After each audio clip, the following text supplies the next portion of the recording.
I'm always scared about technology. Sorry, guys. All good.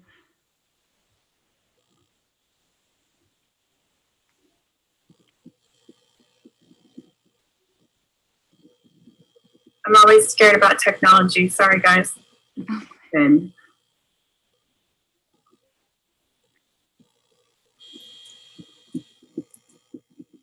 So I think it's working. Great. Technology. Sorry, guys. I'll mute myself. All right. Okay, so Makeda was just restarting to join, so we'll give her like 30 seconds to let her pop in, and then we will kick off the meeting. So if you need to grab water or something, now is your 30-second call.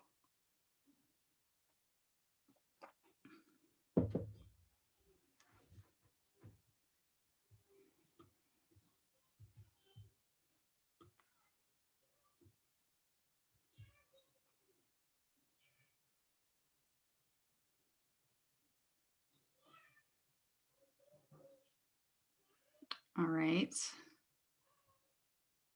Amy, is she not in the waiting room? Okay. Well, let's go ahead. Let's get us started, at least into sort of regular business. So it's 4 o'clock. There's Makeda. Perfect. So we're kicking off with Makeda.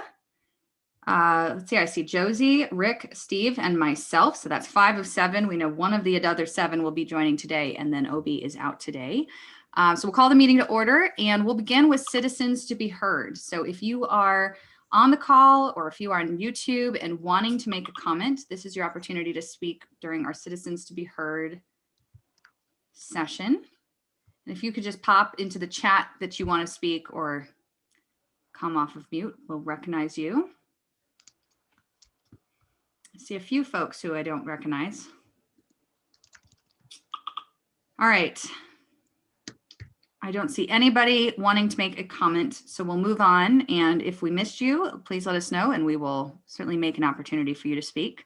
Ex parte communications and disclosures. So just a reminder of kind of what this means. So ex parte communication is basically to make sure that any communication around issues that we're taking on make their way into the public record. So, you know, if you get somebody reaches out to you wanting to, express an opinion about any item that's on our agenda or an action item or something that might come in front of us, it's just your opportunity to make sure that that gets into the record. And disclosures of any sort of conflict of interest, that's really just to make sure, again, that we are aiming for transparency. If you are uncertain, err on the side of caution and share. But are there any ex parte communications and disclosures to share for any items that are on our agenda today? I have a disclosure. Oh, were you going to go ahead, Rick? I talked with Emily about this. So when we talk about the land up around the intersection of 191 and 313, my employer owns a lot of land in that area. Just putting that out there, but other than that, nothing else. Great, thanks, Rick. Just a disclosure for me. Towards the end of the meeting, we're going to talk about or get an update on some high density housing overlay status and build status and whatnot. My wife and I, we have our property has already been approved for that overlay, and so we are in that build process as well. Which I can give an update because that's kind of the point of that. It's just an update on where things are at, but. I think that does directly relate to me outside of the commission. So just disclosing that. Thanks, Steve. Appreciate that. Any other ex parte communication or disclosures? If not, we'll move on to approval of minutes from January 11th. So I am assuming everybody has had a chance to review the minutes. Are there any edits or issues to be raised before we vote on whether to adopt them? All right. Emily, are the bylaws listed part of the minutes? That's a separate item. Yeah. So the bylaws, that is an agenda item after this, just to accept the changes we talked about. Great. Yeah. So with no recommendations for changes to the minutes, I'll go ahead and call a vote to adopt them. So all in favor of approval of the minutes from January 11th, raise your hand or say aye. Looks like it is unanimous. There's none here who would oppose. So 5 voting and 2 are absent. And those 2 are OB and Bob O'Brien and Garish Willis. Okay, so now review of the edited bylaws. So we, instead of adopting our bylaws during the last meeting, we reviewed them. We had a few updates that we wanted to make. Staff has made those. And so now we just need to formally adopt our bylaws for the year. So were there any other concerns or edits from the updated bylaws that are included in our packets that we wanted to raise? Yeah, I noticed something. So it's on page 10 of the packet, and items V15 quorum and V16. They seem to contradict each other. And obviously both of these are kind of like not in play because of COVID right now, but one V15 quorum says that absent commissioners may participate fully by phone or other real-time means and engage in debate, asking questions, making motions, voting. And then in V16, it says no commission member shall vote on any matter unless such member is physically present at the meeting when a vote is taken. So for a time when we would have physical meetings, that seems to be contradictory. That's funny. I feel like this came up last year as well, and we had a reason for that. But now I can't remember what that reason was. There was a justification for the quorum being present in person, largely just to do that if we were going to, you know, obviously this is an exception to that rule, but once we are all back in person, you know, more for just sort of showing up and being present, because you can have a different interaction when you're not the lone person on a Zoom call. I don't think, oh, Mila is on now. Mila, I know that you were sort of early in when we reviewed these last year, but do you remember why we kept that as is between V15 and V16?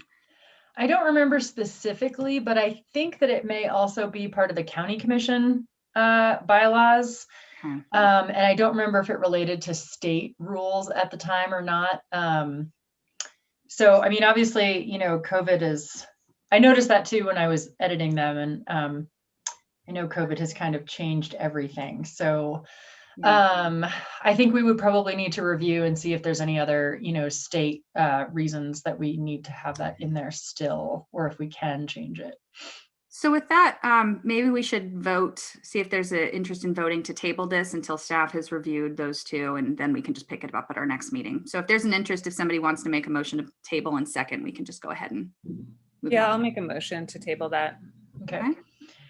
Seconded by Steve. So motion by Josie to table the vote on adopting our bylaws until staff has had an opportunity to review section V15 and 515 and 516, seconded by Steve Evers. All in favor? Now I've lost people on my screen. Makeda? Perfect. All right. So unanimous, 5 voting in favor, 2 absent to table that. And we'll just pick that up at our next meeting as our first item. Okay, and I'll just check with the county commission and see what their protocols are, and if they're actually going to change their bylaws as well. I mean, I for those of you who haven't been on the commission when we were meeting in person, like when you were all on a Zoom call, as inconvenient as it is, at least we are all looking at each other in the actual room. You're up on this screen. You can't really see the speaker. No one can really see you. So I understand the intent. But I think it should be very clear, either you can or you can't vote when you're remote. And we know that quorum is 4 in person. So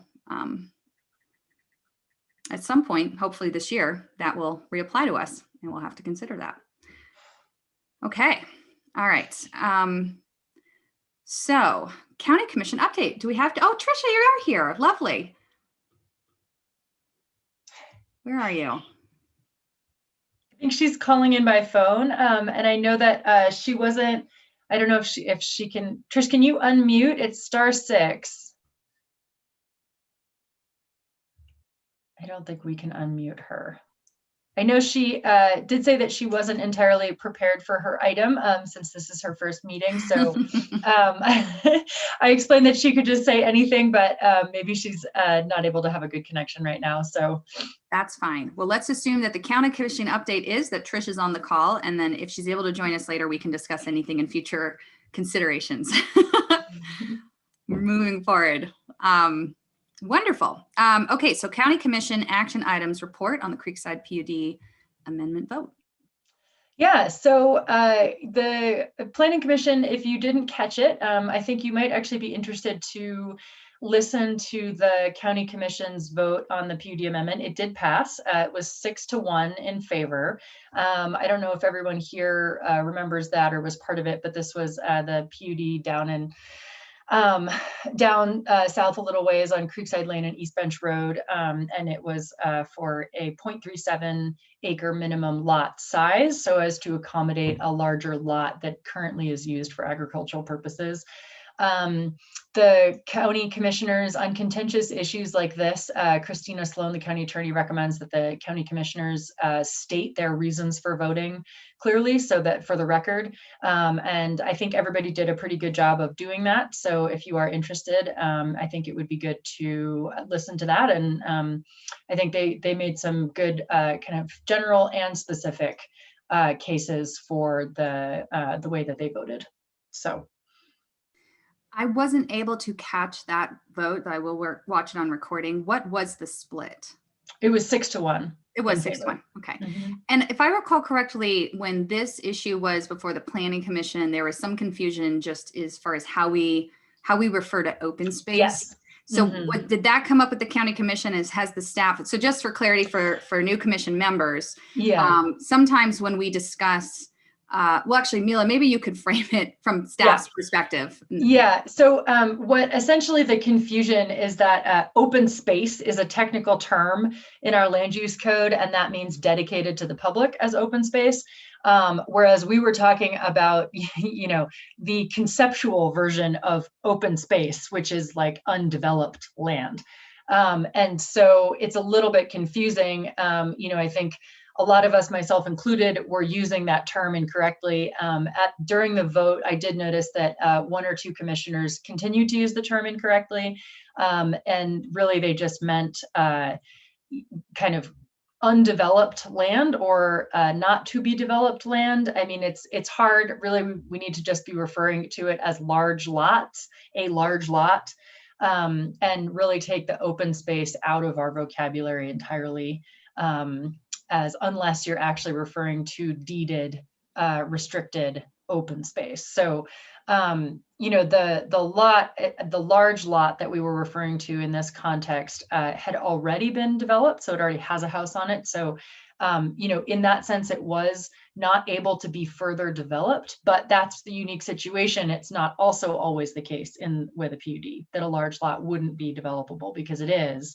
It just has its underlying development rights.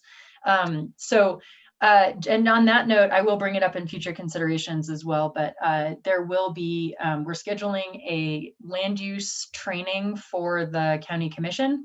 I believe it's going to be a workshop prior to the next county commission meeting. And so I think if any planning commissioners wanted to attend, you'd be more than welcome to.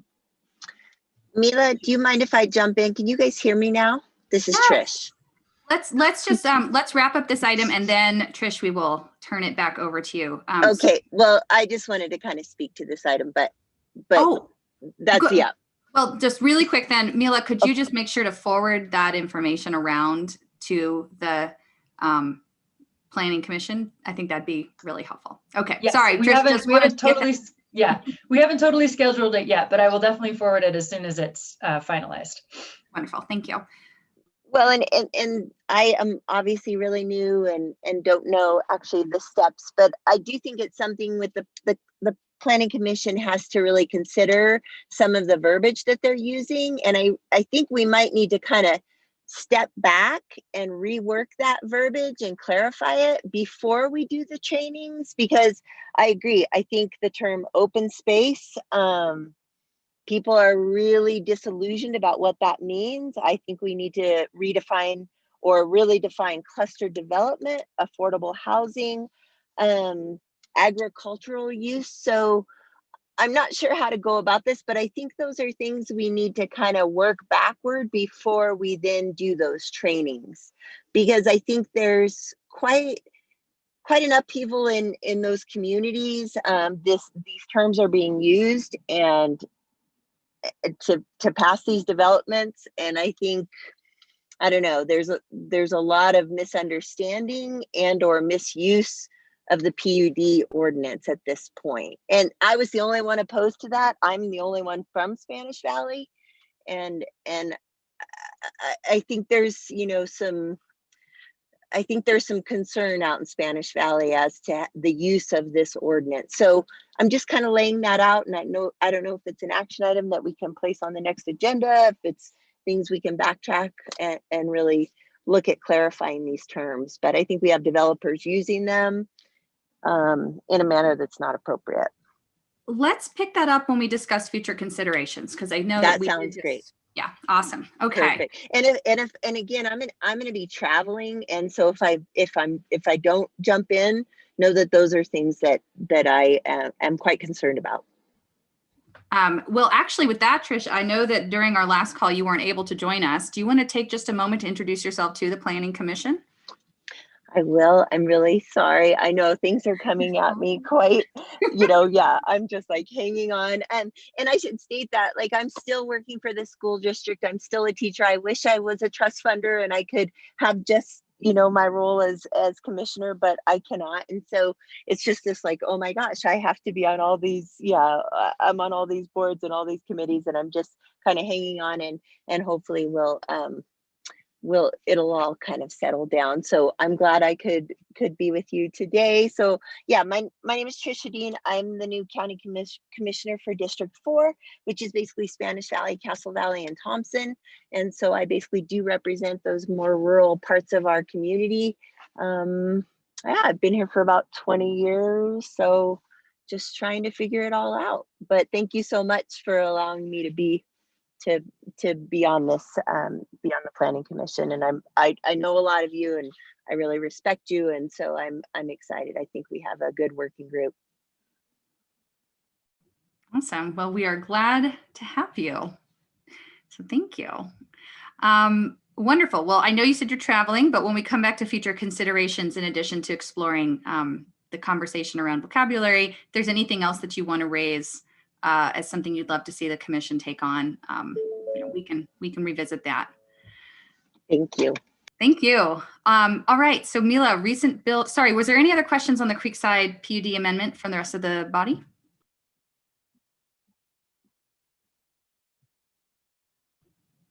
All right. I know that the PUDs that have come before us in the last couple of years have been some of the more controversial issues, and maybe staff has some ideas. Maybe that just is the way that it is, but maybe staff has some ideas of how else we might also make those a clearer and less, at least less confusing, if not less controversial issue if they come in front of us again. I guess I have one clarifying question that I think I know the answer to, but I just want to make sure, because I think what came in with this particular PUD is the question of minimum lot size versus underlying density. And it's my understanding that it's the underlying density that is sort of the rule and not minimum lot size, correct? Yeah, so I think that, you know, this is one of the things that we'll address in detail at this land use training, as, you know, just a summary of like what a PUD is. But in brief, it is a tool to promote clustered development. There's no density bonus involved unless there is affordable housing, which, you know, this didn't offer. So the density does not change. And that's really the biggest definition of a PUD, is that the density doesn't change.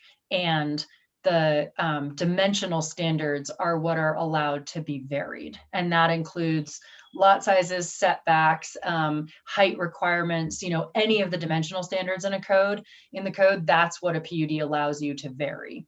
Right. And there are those criteria there that the County Commission and the Planning Commission need to use to assess the value of a PUD. And they're pretty broad. There are no requirements for any of them.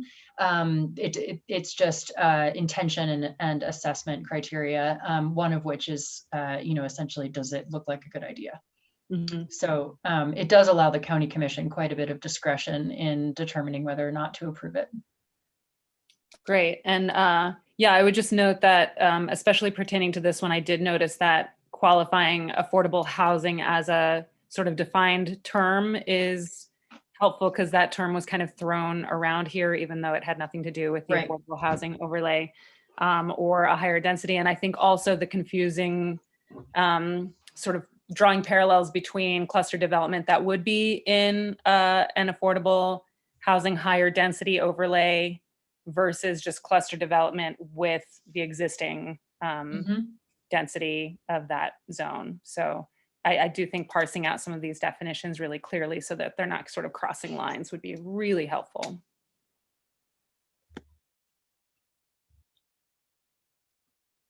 All right.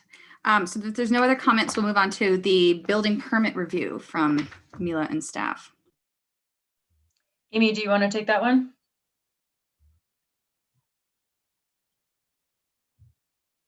You're on mute. Okay. Amy is still muted. Okay, so there has not been that much. Are you off mute now, Amy? Yeah, I just don't have it in front of me. So if you want to do it. Okay, sure. So there has not been that much. We have just seven new residential permits and then one manufactured home. We are definitely seeing quite a bit of quite an uptick in activity this spring so far, at least through our office. So, I expect that number to actually probably go up here soon. Oh, and actually one more note on that. I'll send it out, but we have finally completed our transition to a new online system. And both the building department and the planning department now have links where you can actually search building permit activity yourselves. We'll still certainly include the updates, but just so that everybody knows, including citizens listening, we do have the capability to look for existing permits on certain properties or just a list of whatever the recent activity has been. So that's a link on the building department website and at the planning department website. We just went live like 10 days ago or so. So we don't actually have that many applications in our system yet, but that'll be something that will be a good tool for the future.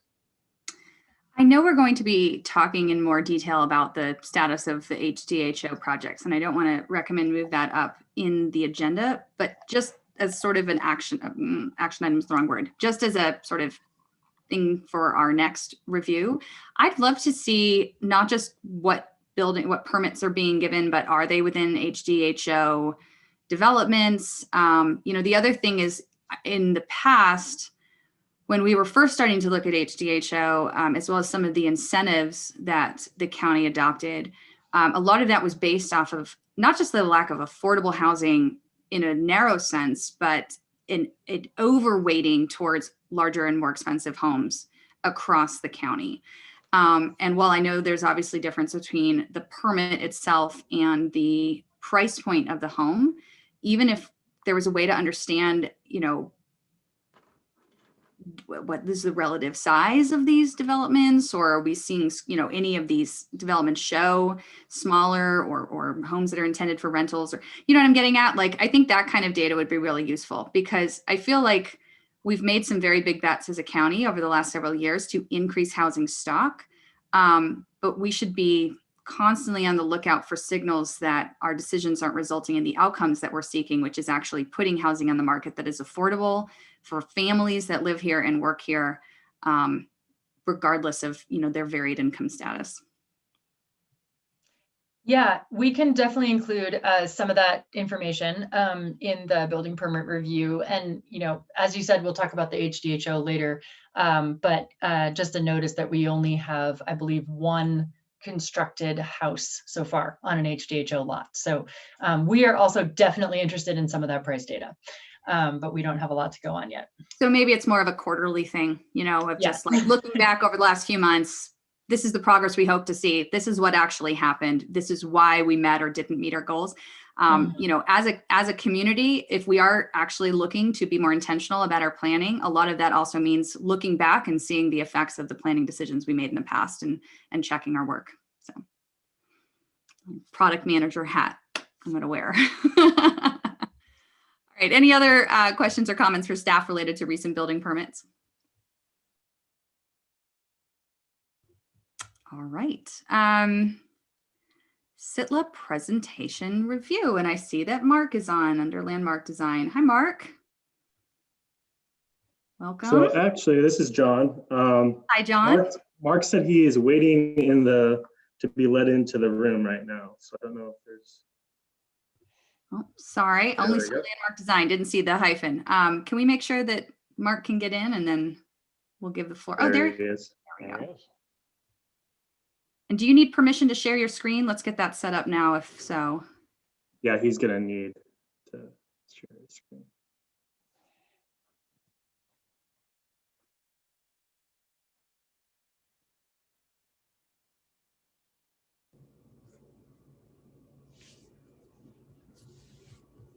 Right. Okay. Mark's getting that set up. Let me introduce myself. My name is Troy. I'm with SITLA, project manager. So I actually got in touch with Mark and John when we became aware of the small area planning that was happening out at the Highway 313 intersection. And so yeah, what we decided to do was go ahead and engage Landmark Design to help them give us some ideas about our properties. We currently have roughly 9,000 or so acres that are within the highway small planning area. And so, so yeah, I'll let Mark take the floor. I noticed you froze. Hopefully I didn't break up too bad. So. You're all good. We heard you just fine, Troy. It's nice to have you on. Okay, hi everybody. I'm Mark, and joining me is John Locke from our office. John was integrally involved in this. He actually did a lot of the conceptual design. And we're here to make a presentation, if that's okay, and then have some answer any questions. Can I share the screen? I'm having trouble. I think I make you a host. I'm not sure how to do that. No, Amy, it's just in the top corner of the share screen button down below. And there should be a little arrow in the top corner of that share screen button.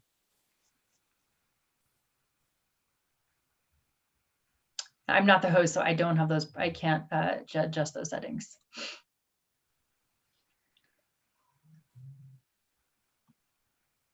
Amy, I think if you're having trouble, if you also right click on Mila's name, you can make her host of the meeting, right? Or will we lose? Yeah, so if we did that, then Mila can drive. Okay, I'll try it all.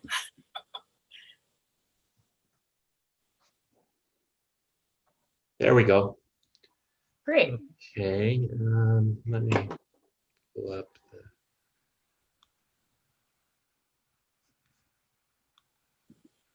Do you see my screen now? Hope. I will.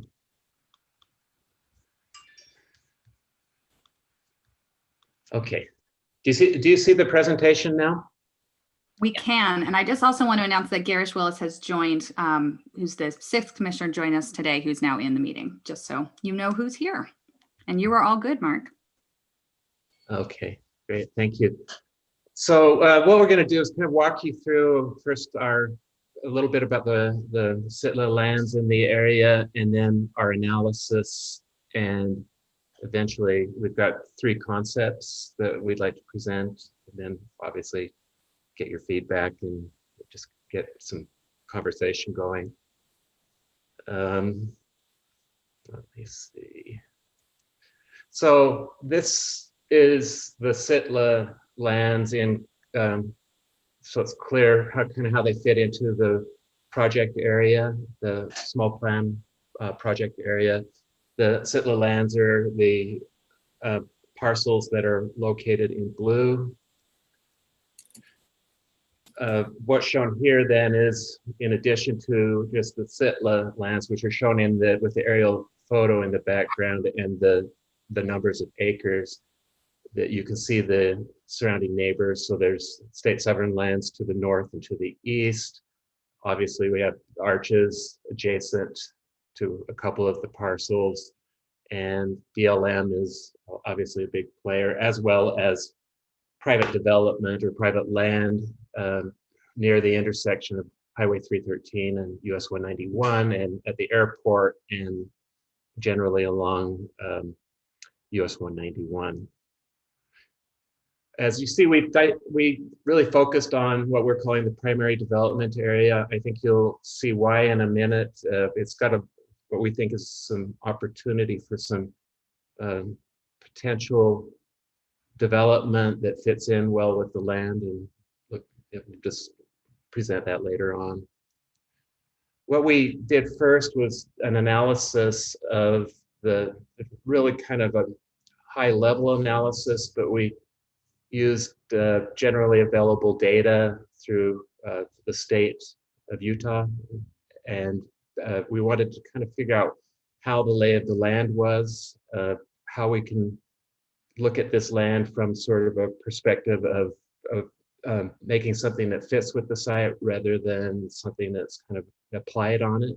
So we went through this, what we call a Mccardian overlay process. It's basically to identify things that shouldn't be developed or should be acknowledged in development and remove them from consideration. So the first thing that we did was look at anything that was sort of had surface water related to it, such as there's obviously not any lakes in this area, but a lot of drainages, and thinking about, it's important that we get stormwater to continue to drain as it is through the area.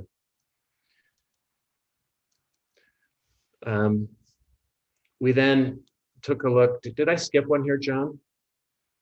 I think I did. Yeah, I think before the SITLA one, there's the utilities corridors, and yeah, there you go. Yeah, we also looked at transportation corridors. Obviously, we're not going to build on any dedicated roads or anything like that. We also wanted to know about what utilities are in the area. Most of them are line utilities located along the highways. But there is a natural gas utility station on the property that we're looking at. It's, having visited the site, it is, kind of a very scar on the landscape, I guess you could say. It's pretty obvious when you see it. It looks like it doesn't really fit in. So that's something that we wanted to look at, is how we could think about any development in here to help buffer that, or figure out a way of having something else that's maybe more visually attractive than looking at that sort of utility.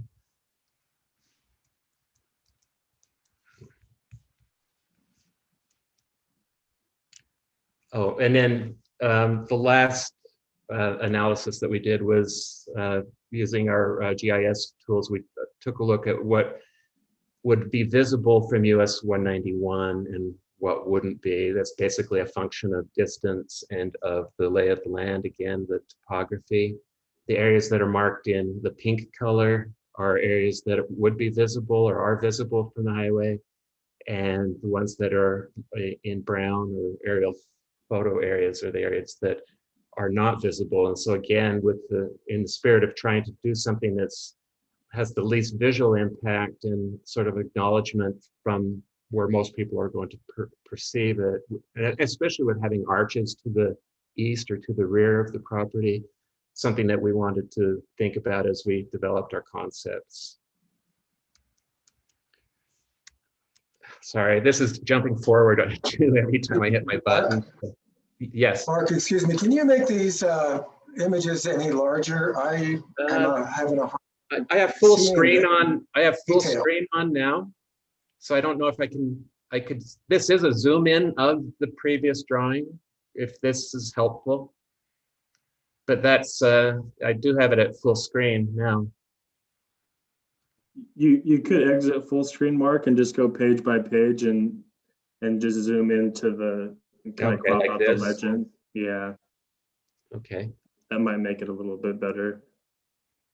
Is that any better? Can you see that? Is it better, Garish? It's bigger. I think this is great. Let's run with this. Okay. Okay, so as we moved forward, we then looked at the sites and that focus area, and really wanted to kind of identify the areas that are areas that we want to think about where development maybe wants to happen, which is what we're calling the primary focus areas, the areas in orange. They're primarily the areas that aren't on steep slopes. The areas that are shown in brown hatch, sort of surrounding the yellow and orange, that's slopes over 30%. And so that obviously those aren't good for development, and they, it's nothing that we want to kind of focus on. And as you see, we identified the natural gas utility as well, and just tried to, have a sort of a base. This is our basis of design, if you think in that way, that we really wanted to focus on the areas that made the most sense. As we looked into this is back to one of the original drawings that we had, but we just wanted to clarify that the primary development area is part of a larger piece. It's 1,464 acres, and then the other parcel immediate to it's not really a parcel, the continuation of that parcel is another nearly 3,000 acres, and there's about a little over 300 to the south. That area to the south is being used now for, I believe, for some mountain biking type activities. The area to the north is having some camping and those sorts of things that are associated with the state lands, the other state lands indicated in yellow. And just looking at the existing zoning, we've done quite a bit of analysis of what might fit on here, what might not. But I think the bottom line is right now water is obviously the primary constraint, as everything in your neck of the woods and our neck of the woods as well. So that's one of the key things. But your current zoning is for the RG zone, and that it's 1 unit or 1 housing unit for every 5 acres, if you can get all the other things to fall into place. So from that, we developed these concepts.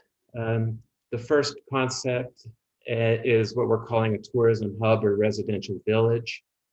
And this is sort of a big picture overview. As you can see, that we've tried to push in all of the concepts very sort of low density but clustered housing, residential, in the areas where you won't see them.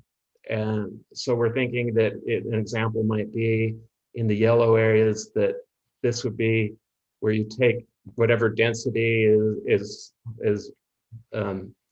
determined for this area, you cluster it in those areas, and if it were, for example, to take those 290 units, you cluster them in the orange and yellow areas and create these sort of pods or small little neighborhoods that are linked together by a road and trail system.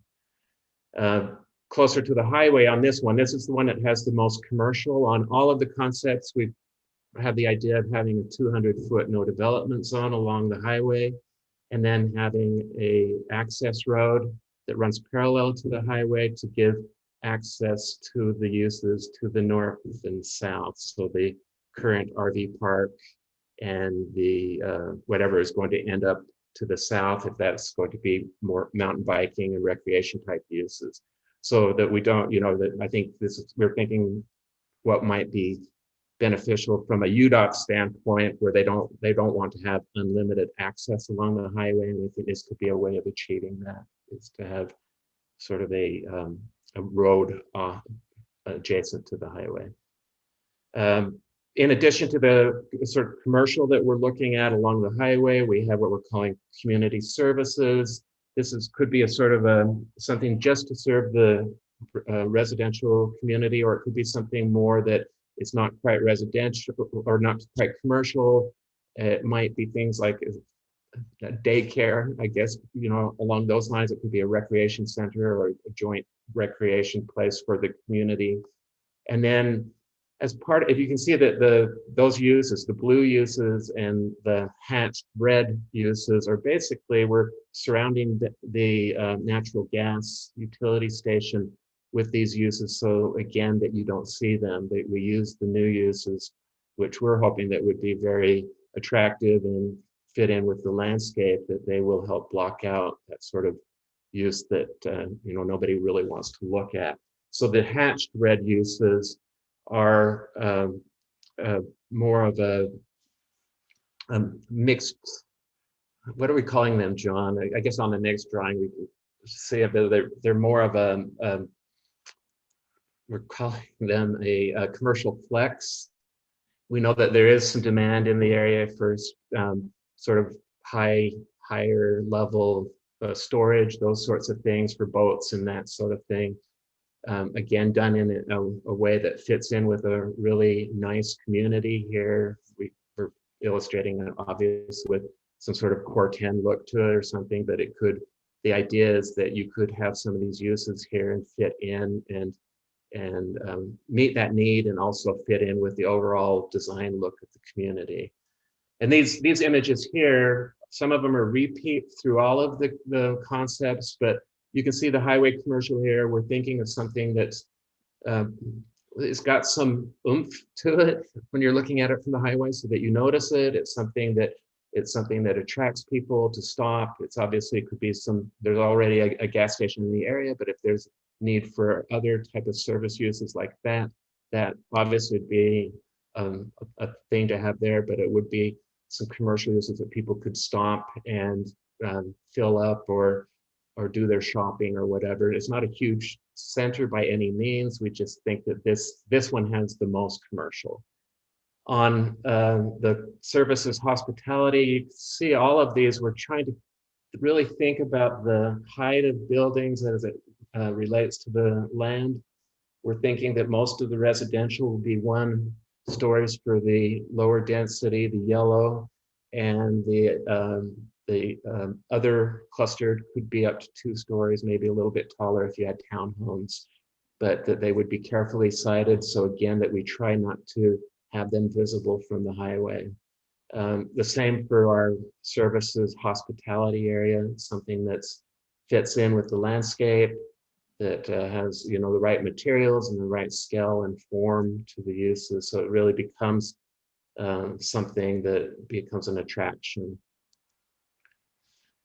Concept 2 is similar, I would say, but it's just a lot more restrained when it comes to the commercial portion of it. You can see the red along the highway is very small. It's really to have some smaller type uses. It's by no means the primary focus. I think on all of these, our primary focus is on the residential component, that we really see this as being an opportunity to have a community here that fits in with the landscape and some sort of, even maybe an eco village or something like that, that it really fits in with the site. But in this case, the commercial is much more restrained, brought right out to that 200-foot buffer. We're thinking about the roadway being sort of a procession as you're going from the highway through the hospitality, and then there's a gap before you get to the residential. In this case, on all of these, the more higher density, if you want to call that, none of these are high density, but the orange cluster development, which again might be townhomes or might just be similar to single family homes, but with smaller lots, that they're up to the front, and then we get to the larger lot developments, the cluster further into the landscape.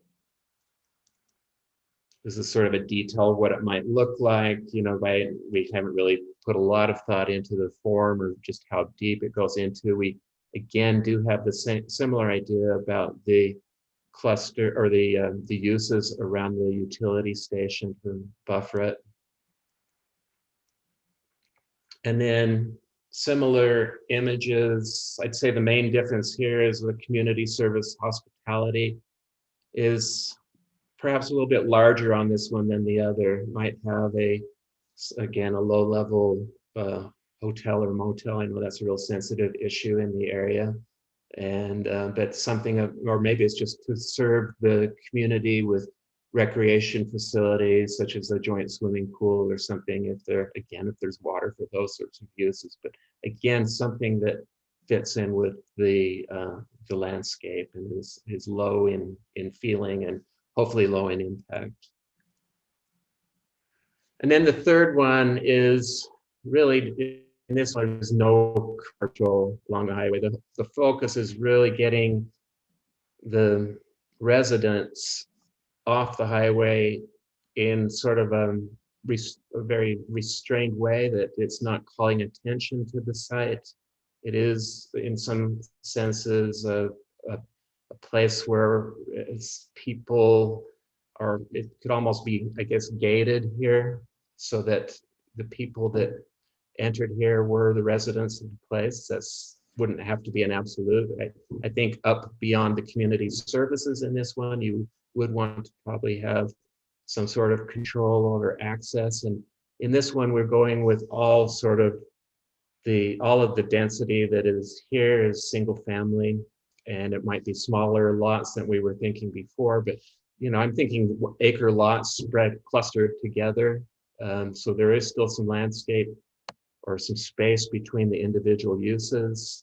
I think people would want to move here to feel a little bit away from the land. In this use, I think where we show the orange uses and the other alternatives, there might be, again, some smaller townhomes, that sort of thing, but again, small level. So that idea of procession gets really highlighted on this one along the road. And those sort of what we're calling these elements that's pointing out that it limits access beyond the blue, but that we really have these gateway elements, which are illustrated here, that that it's to create these are just examples, obviously, but it's almost, we could think of some sort of landscape art or something that might fit in. And why would you have landscape art when the landscape's so beautiful itself? But something that's going to add to the sense that this is a special place, and that this is a place where the people that are residents there, it's I guess defining their front yard, their entrance off the highway. And again, no commercial on this one at all. I think that's the end of the presentation. So I think I'll turn it over to Troy here. I think that at this stage, what we're thinking is, there's probably good points to all of these. We'd just like to hear from you, and I'll let Troy sort of lead the discussion about, any points that SITLA has about it, and we're here to continue to answer any questions. Thanks. Sure. Thanks, Mark.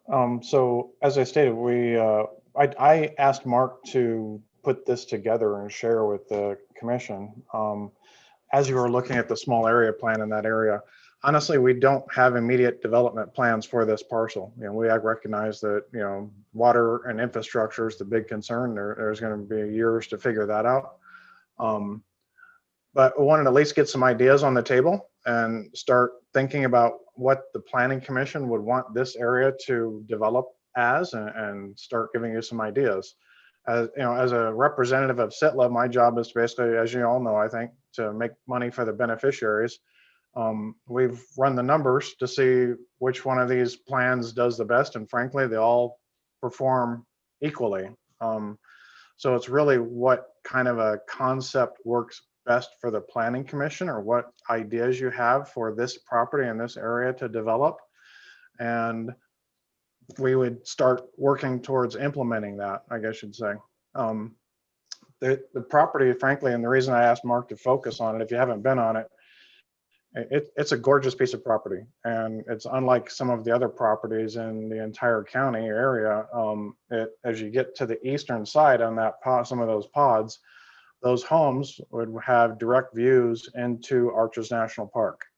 And so all along, from the first time I walked this property, I've pictured the last thing I would want to do is impact any residents in Arches and their views coming out.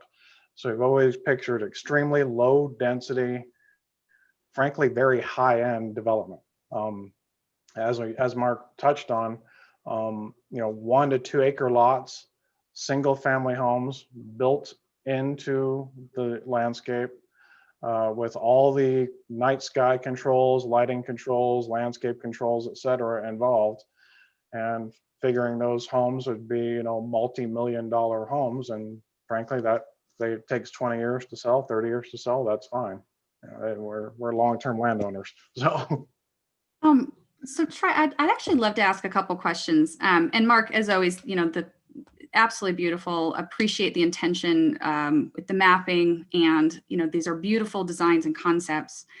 The challenge that I think that we face as a body is the issues that are affecting our community could be directly harmed by this type of development, and completely understanding that we have a lot of people who want to live here and build second homes here and visit here.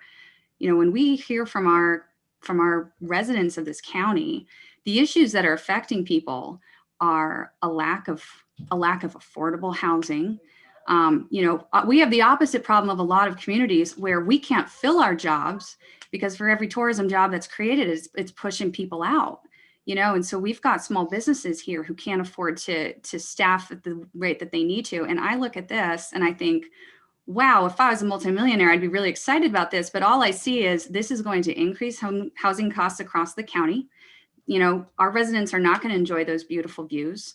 Having spas and restaurants for our residents to work in while they're being pushed south to live in LaSalle or up to, Green River because they can't afford to live here. Like I understand the remit of SITLA, but what good is it to fund our schools if families can't afford to be in their schools?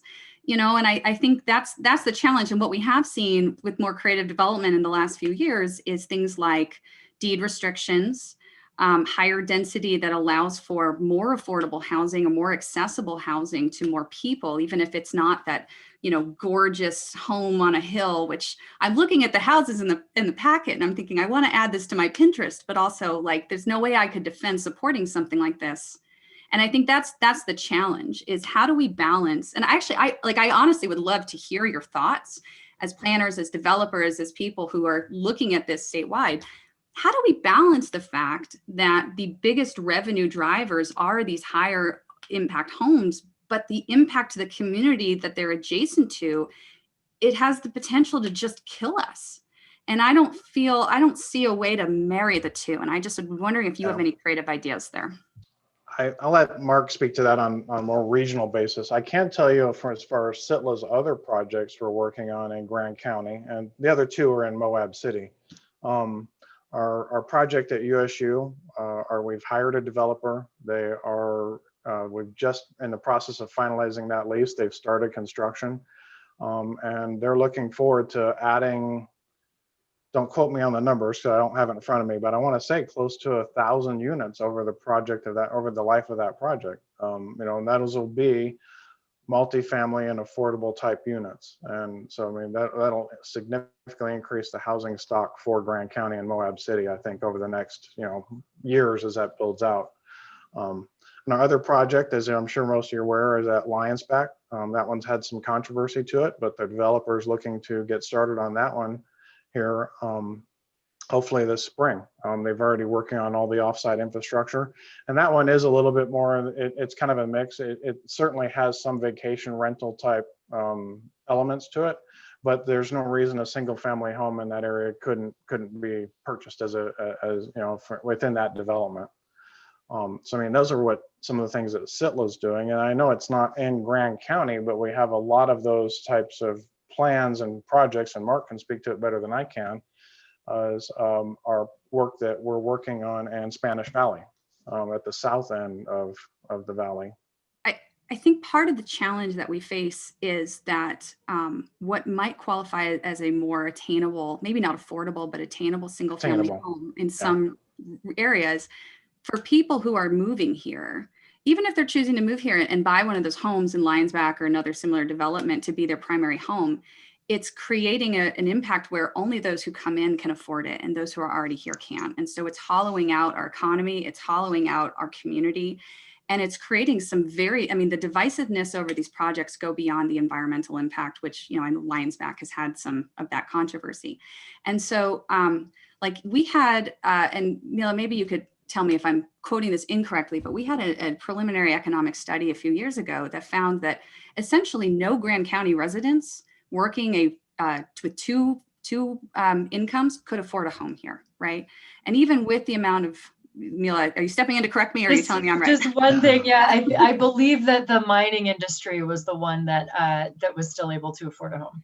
Okay, so for people, a majority of our economy is tourist based, and I think that's the other side of this. When we think about economic resiliency, it's not just about diversifying the economy for years like this where there's uncertainty, but increasing your commute to drive to a restaurant job that you're now working on top of your other two jobs to afford a house an hour away. That's not economic resiliency. And I think I realize this is not the space for this big issue, which is affecting us and goes beyond this project. So please don't think that I'm not being cooperative in hearing, but I just No, I understand. I completely agree. I know it's a big struggle for Moab and Grand County in general. The only thing I would say as it relates to this specific property, I don't think because the infrastructure is not there, a higher density housing development would make sense here at this site, where you could then drive down the costs and make the, like I said, attainable house. Yeah. Well, I guess, and I know Garish, you want to say something, but because I understand the remit of increasing economic gain, but I'd imagine that we have to consider opportunity costs and variable costs to the community as well. And I wonder, and I honestly don't know the answer to this, so I'd be curious to know from Sitla's perspective, if a lower density but more attainable development would create less harm and less impact in the community where it was located, is that something Sitla would explore? Because multi-million-dollar homes and places to store their boats just feels so far outside. So Garish, sorry, I know I want to let Garish speak too, so I'll shut my mouth, but I would love to come back to this because this is a sort of getting your expert opinions would be really useful to know where Sitla is looking at this, and so we can find more of that happy medium. But before you do, I'm going to go ahead and let Garish talk because I'm rolling. Thank you, Emily. Troy, I've got a real basic question. So currently, those lands are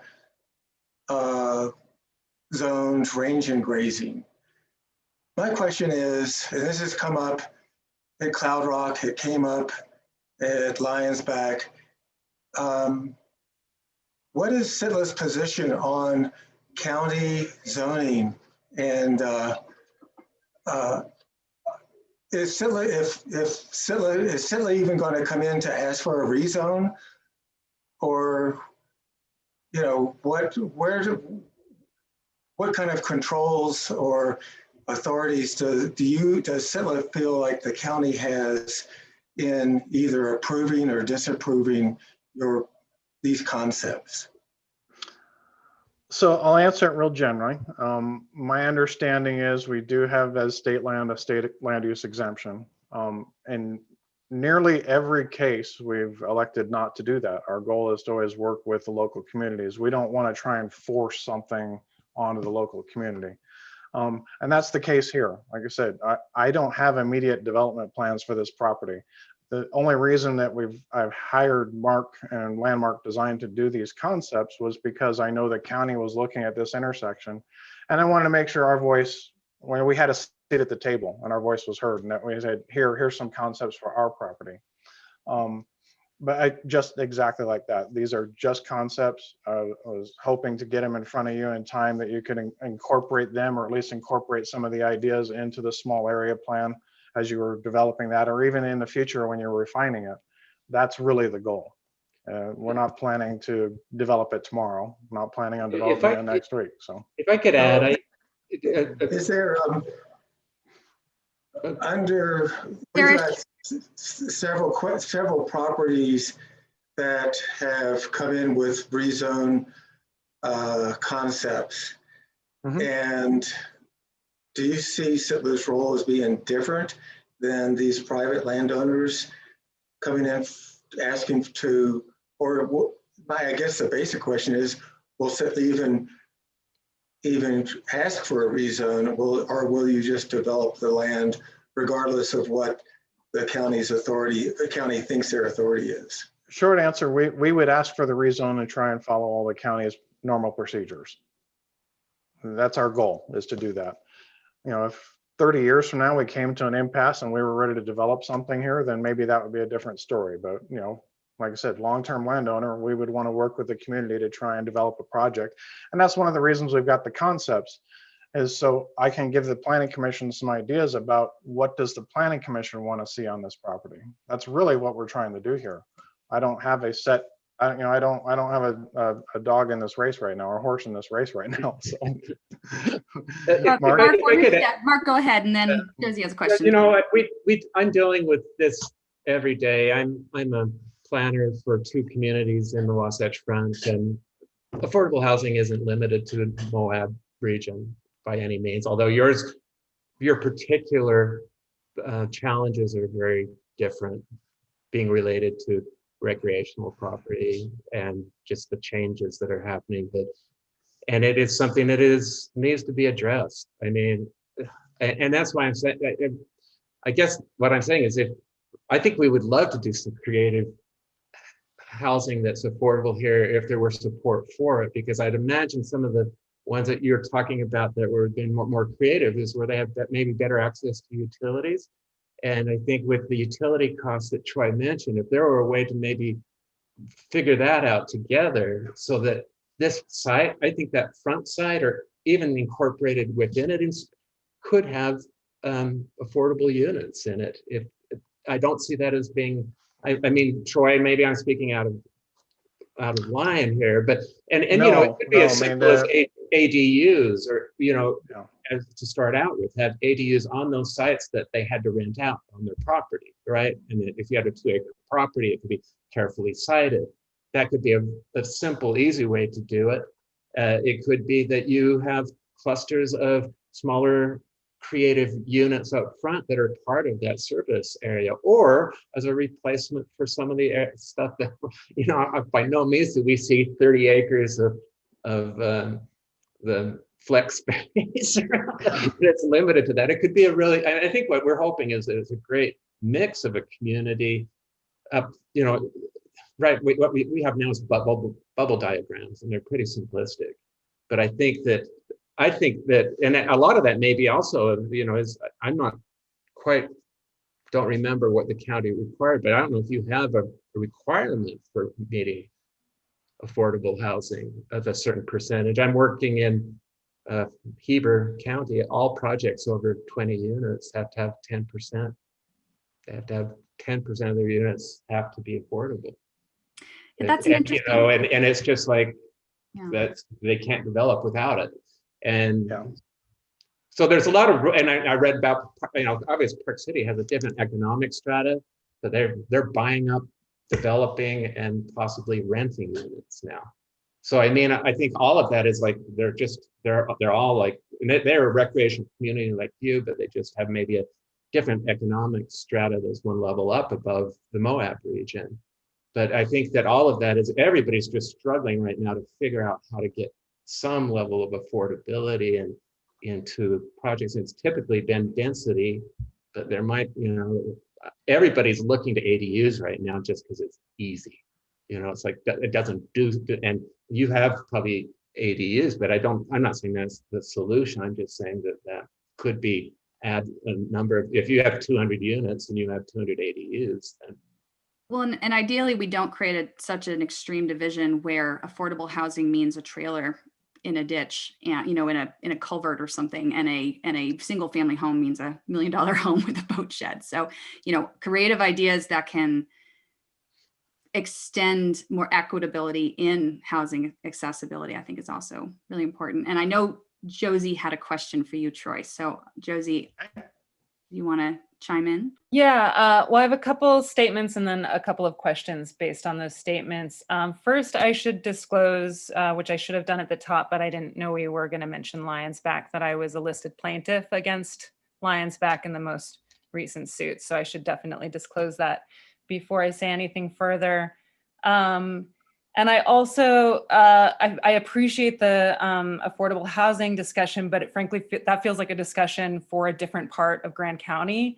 I kind of want to actually zoom out from that discussion and based a lot on the public survey that sort of preceded the small area plan and the very clear mandate from the public survey to develop this area as minimally as possible. So my understanding and sort of developing this small area plan was not so much what our optimal development is, but how to minimize development without infringing onerously on existing private property owners in the area. So to see a presentation like this, it does feel very just opposite of what the overwhelming majority of public opinion in Grand County has been around what they want to see in this area. So sort of based on that and based on, Troy, what you stated of SITLA, you know, sort of wanting to hopefully work within the general sort of wants and opinions of a local population. You know, my first question is, within SITLA's mandate to develop, is there ever a possibility that no development is a viable option?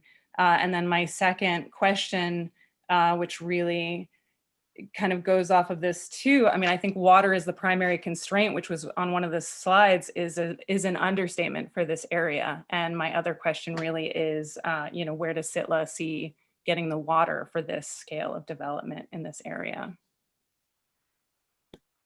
I'll tackle the mandate question first. I think everyone's probably aware where SITLA is constitutionally mandated through the state constitution to receive the highest or solicit or obtain the highest and best value for our properties. For, in this case, the school kids are the beneficiaries of this property. And we take that fiduciary responsibility pretty seriously. So having a mandate of no development on our properties, no. The only time that happens is when we exchange out of property.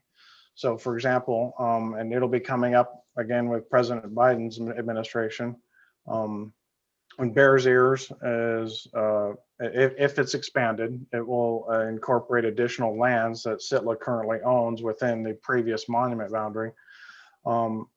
We will have to work out an exchange with the federal ground or federal BLM for that property that they have. If it's within the monument, we'll take our properties out and we will exchange for similar properties or like properties that are more developable or have other assets that SITLA can develop, whether that's through oil and gas revenue or mining, or in this case, real estate development. Those are basically our options. We don't just typically set aside land and say, okay, no development. Now, that being said, we try and do the right things. I mean, we're not just greedy land developers all over. For example, I'm working on a wetland bank project in Tooele County right now with some of our lands that are impacted by wetlands. So, I mean, we do search for ways we can get revenue off of our properties to support our mission and still, you know, do the right thing. So there's that question. And I apologize, I forgot the second question. Sure. And this has, you know, come up with Lions Back as well, but this is an area that is oh, the water infrastructure. Yeah, is water, not without even an aquifer below it. Yeah, no, honestly, I have not even looked at that yet. So I don't have an answer for the water issue. If we're not able to get the infrastructure to this area in some fashion that's safe, then obviously we wouldn't develop it. But that's just facts. You know, if we don't have the water, if we don't have this water or sewer or, you know, other utility infrastructure available, it wouldn't work.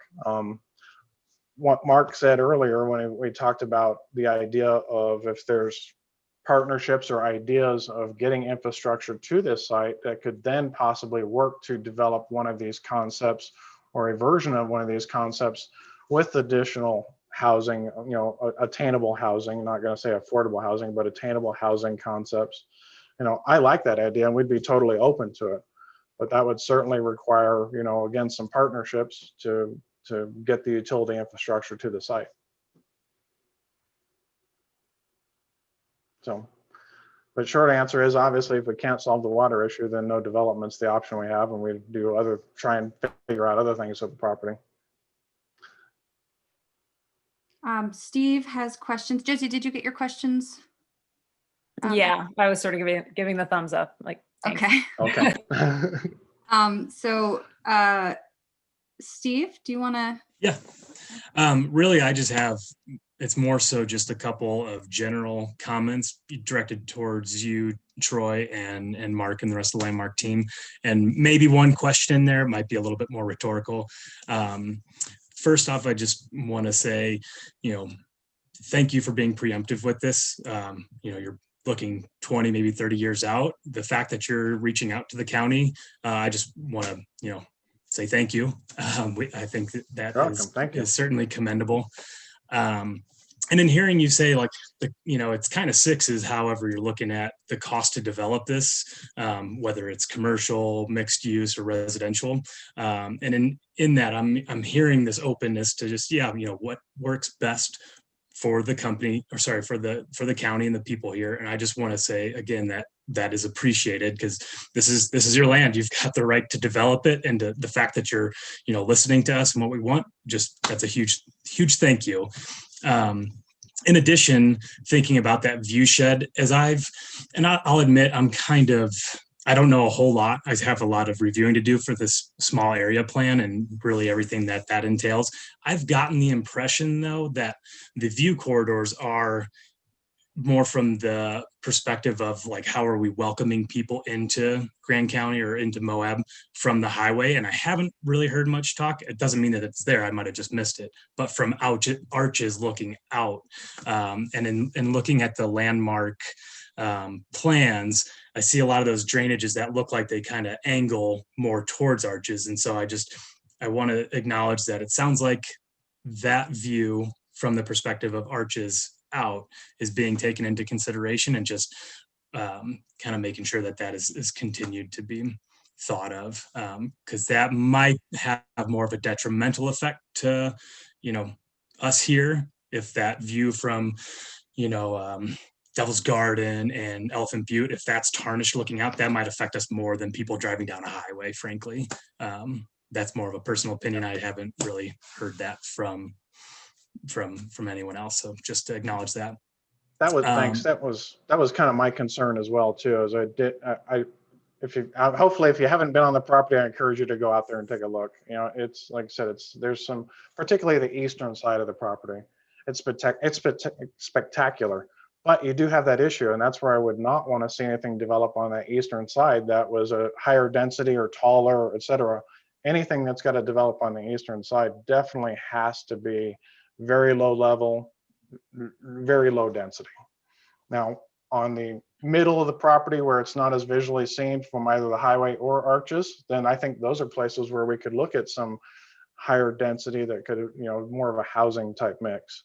Sure. And more of a community type mix, having community structures, etc. Again, nothing, we're not talking skyscrapers here, but nothing more than 2 stories tall, and you'd still have the screening views from both sides. So again, the big question is utilities. Right. Might not work. Might not pencil out. I really appreciate that too, because obviously it was easy for us to do it from the highway. It was, and we knew that the impact on the other side. Having visited the site, if you can see something, it can see you, right? Mm-hmm. So that is an issue depending on where they're seeing you and how they're seeing you, right? What the materials are if it were to be built. But I would think, when it got to that level, that would be of such importance to the national park and the integrity. I would think that you would use your VOS spectrum analysis stuff that they do for the Park Service. We've done a bit of it, but that's typically specialist people, groups that do it, and take a look at what the visual integrity and how that fits in with the overall visual preservation goals of the park itself, and feed it into their systems. And they do that all the time. And just to get an idea, because I mean that, and if we could even feed that into their next analysis of it, it would be great for this particular site to see if it has as much impact as we think it does from those distances and from down below that may be more blocked off than we think, but I don't know. I'm just guessing. Just looking over the edge of this property, which is up high, looking down to the valley below, it was pretty far away that there was even the first road that was in the park. We couldn't even see it. So, and you look at it on the map and you can see it, but it's like down in a river valley away. So it's some significant distances there.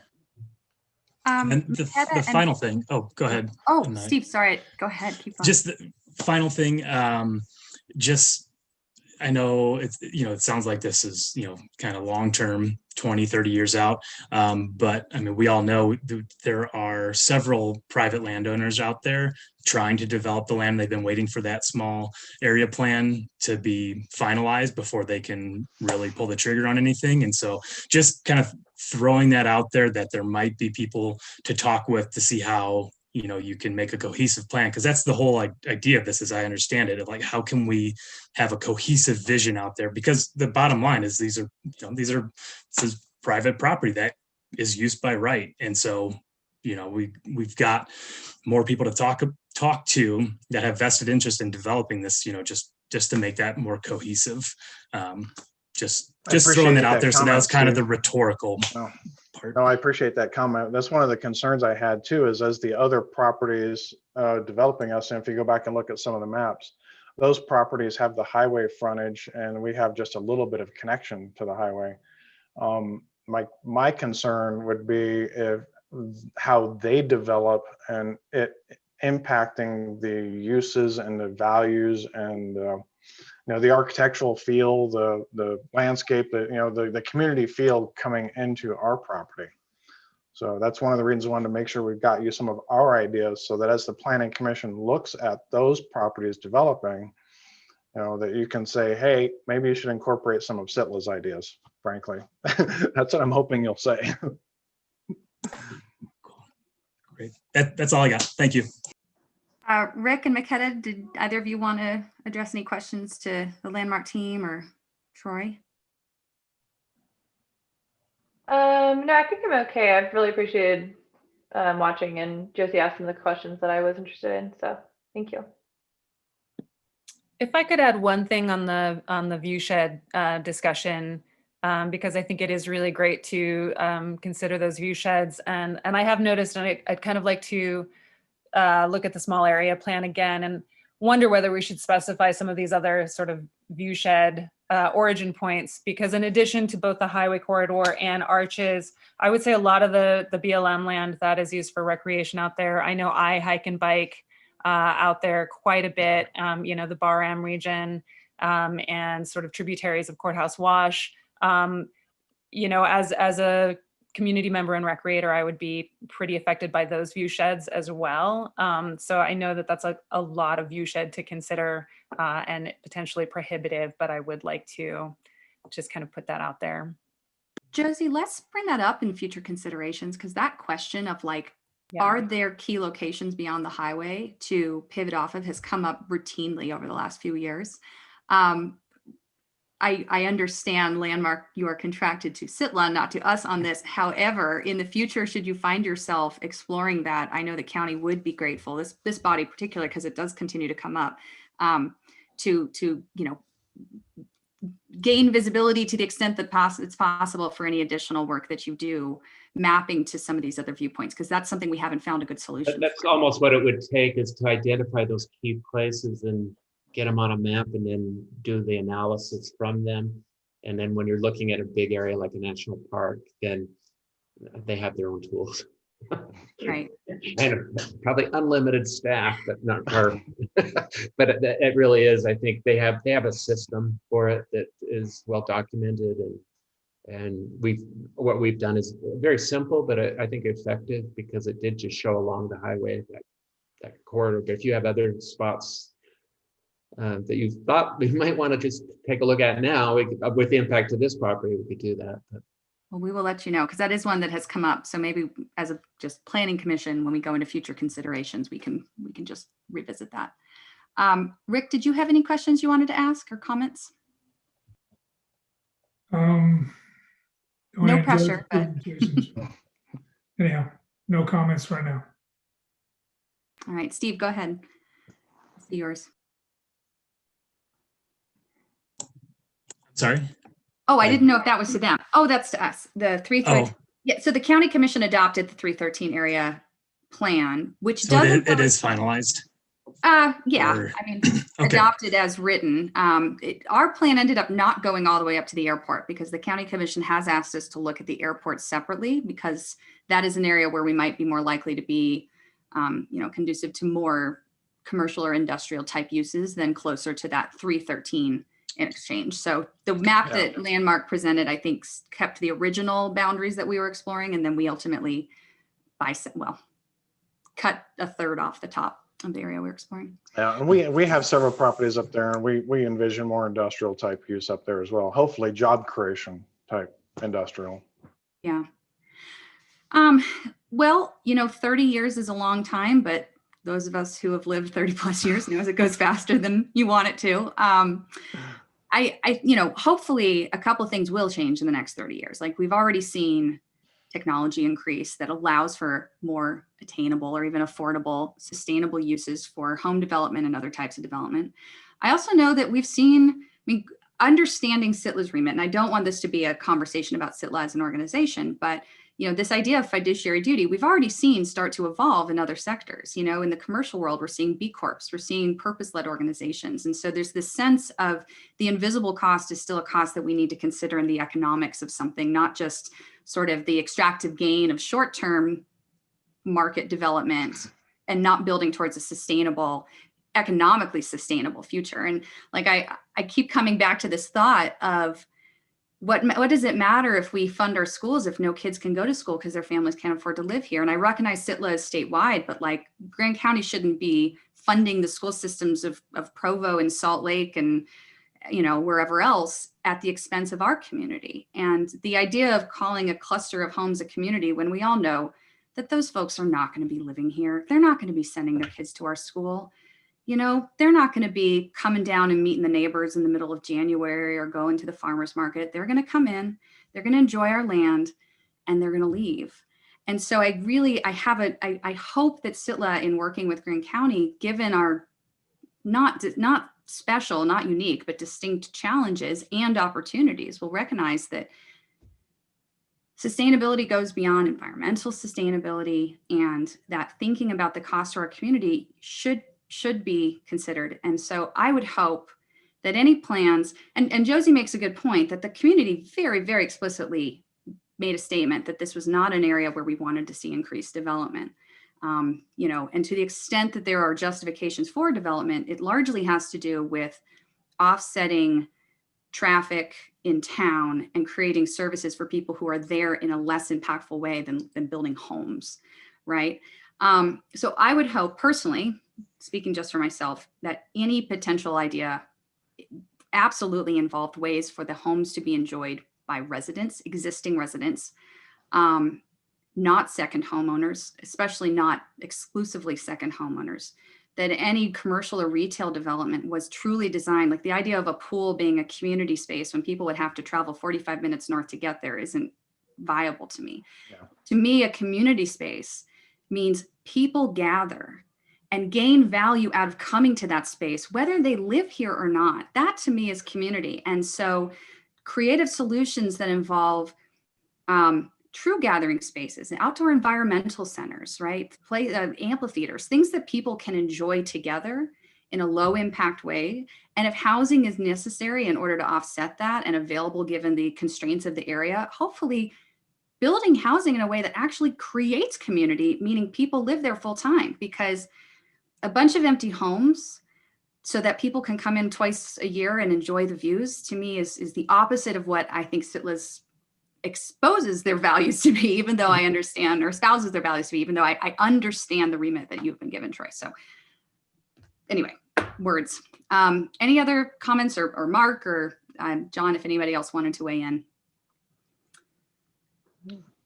Just in closing, thank you for your time. Hopefully you can take these ideas, and if there's any further study you'd like to see us do, or go forward from here, please let me know, or please keep me involved as you look at my neighbors. We'd like to be involved in those as they come forward. So wonderful. Well, as Steve said very well, we appreciate the proactiveness. We appreciate the involvement with the community and really, you know, the hard work. Thank you. So You're welcome. Thank you for your time. enjoy your week. Take care. Yeah, you guys too. All right. Wonderful. While we are sort of closing up this topic, Mila, would you just touch on your comment you made? Because I feel like we talk a lot about the HDOH work. We don't talk about the economic incentives that we passed before that. And I'm even sitting here at the Assured Housing Ordinance. Would you take a moment just to update the Planning Commission, including new commissioners, on that in general, and then as it pertains to this type of development? Sure. And just briefly before that, I did want to mention that I put it in the chat box, but the small area plan was adopted as a suite of land use code amendments, not specifically as a plan. So you can find it in the code. It looks like they haven't actually written it all out from the ordinance yet, but they did link to the ordinance. So quick question to clarify on that. Is that going to be like in one section or just kind of filtered, or not filtered, spread all over? The ordinance should have the red line in there. I'm going to ask the code publishing company why it's not up there, but it will be that section 4.8 as all the development standards. And then there were some edits to the resort special zone description as well that it looks like they've also linked to. So it's a few different things. Okay, thanks. Yeah. But yeah, so the Assured Housing Ordinance. So this is, let's see. Let me find it again here. It is in 6.15 if you'd like to look for it. And it is our the way for the county to essentially add a fee to certain types of development, which can either be used to build affordable housing or go into basically an account that the county holds to then build affordable housing or to use towards affordable housing. It's a fee in lieu. So the requirements for that are generally centered around overnight accommodations. There's two things that they'll apply to. One is hotel, motel, condo. I just combined those all.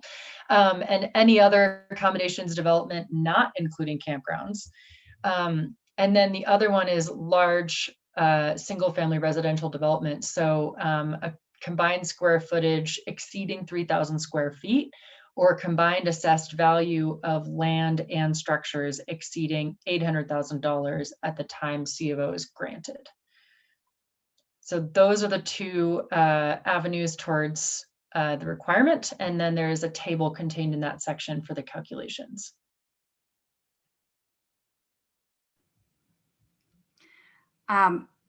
I will just go ahead in case anyone is wanting to ask this but isn't, and say, if you are ever confused about anything that's been passed or anything that's sort of written and it just seems funky, you're not sure how to read it, I'm going to go ahead and volunteer Mila that you can send her an email and ask for clarification, because I often find myself reviewing something and going, I know what this is, but I need to make sure I really know what this is. So as y'all are sort of absorbing all of the things that have changed and all that's coming up, don't hesitate to ask.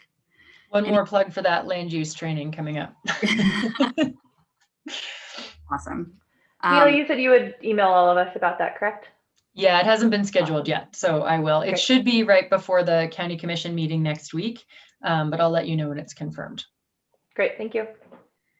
So probably a good time to segue into building off the conversations we started in our last meeting, which is the working group review. Don't be scared by the word review, because it's less about what work have you done and more just checking in, just like, you know, we've sat on it for a couple weeks. So the county commission is aware of the priorities that we came out of that with.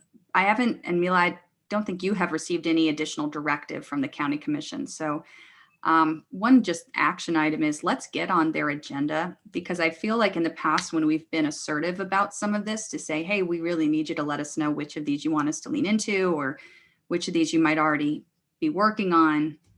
It allows us to, I mean, the small area plan came about because we pushed the county commission on it and they returned with very clear directive and scoping, and their involvement helped us produce it in the time constraint that they asked for. Let's see, going down our list, we're going to bring up the HDHO, which Steve, you mentioned you also wanted to kind of talk about, I think, developer side of it. No, that was separate. I'm getting ahead of myself. So let's just go ahead and, I mean, on the sort of education of land use code and such, no work is done there. Mila, is this land use training available in any form to the public? Or if the public wanted to be aware of the language we use so that they can be more informed in these meetings or feel more confident communicating with planning staff, is that something that would be available in some form, even if it's through like third-party sources that you might just recommend? So it's definitely in its infancy at the moment, but I think right now we're envisioning just a, probably 45-minute, hour-long workshop prior to the county commission meeting.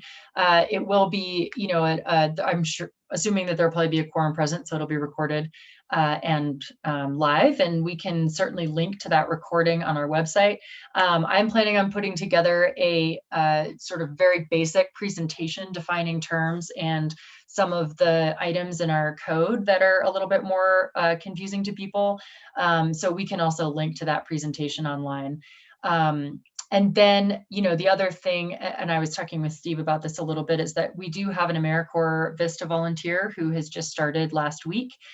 She's half-time with us and half-time with the Moab Valley Multicultural Center. And her job with us is to largely be working with the community or with the housing task force to produce educational materials. And then also within our department, we wanted her to produce just this kind of thing, like outreach and educational materials for the public so that everybody's talking about the same thing with the same language.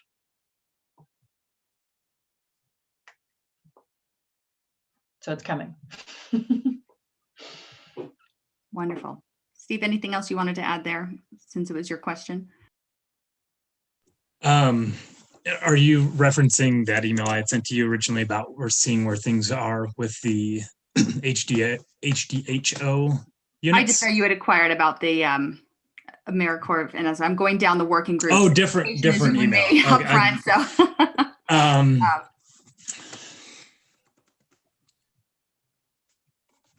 Sorry, I'm trying to think of it off the top of my head, but I know I have You're this all good. written down. Let me look at my notes. We'll Okay, come back to great. it. So let's talk housing first. And Mila, you just touched on something interesting, which is we've got some working groups that have 4 people in them, but if we are doing anything other than emailing, do we need to?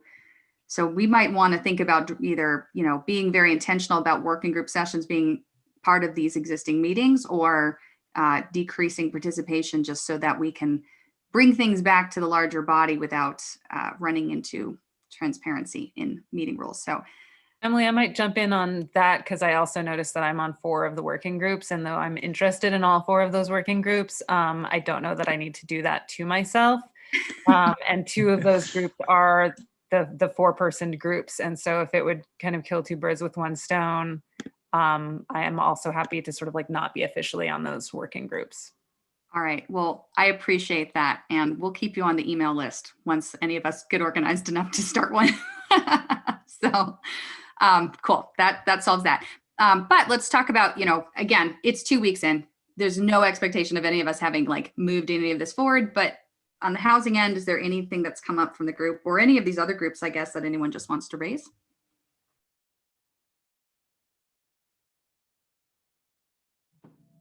All right, so that's totally fine. I think the intent here that we were going for is more just, we have a lot we want to accomplish, and being able to take the first step of bringing some recommendations, even if it's just, hey, we've narrowed down to this problem that we think is the biggest problem or opportunity to solve right now.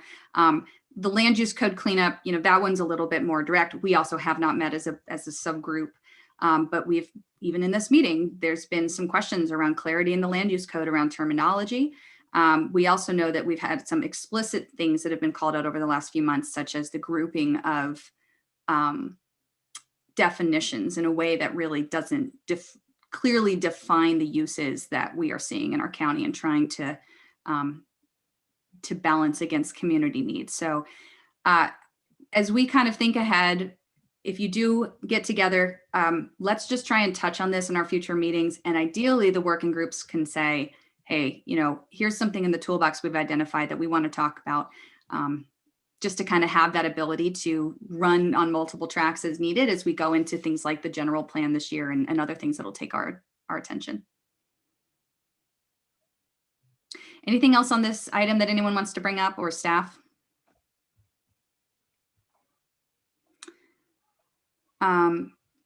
Oh, there's one other thing. A member of the Planning Commission, there's two economic boards, Mila, and I can't remember which is, is it the diversification or the?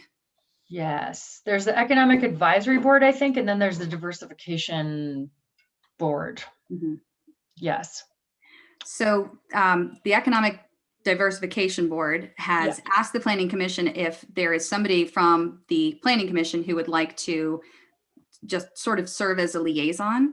And I actually wanted to go ahead and say, I am very interested in this, but if somebody else is very interested in this, I would love to take a step back and support that person. So Makeda, you would express some interest in diversification, Steve. So is there anyone here? I don't exactly know the time commitment yet. I think they're working that out.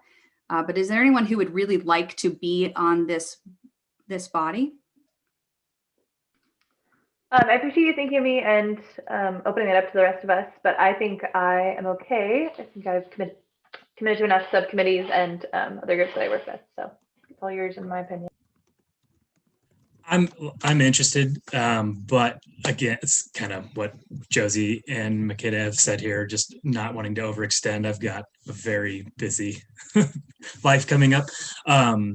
Maybe though, once you know a little bit more about what it actually entails, then I can make a final decision, or I'd be happy to support in any way as well.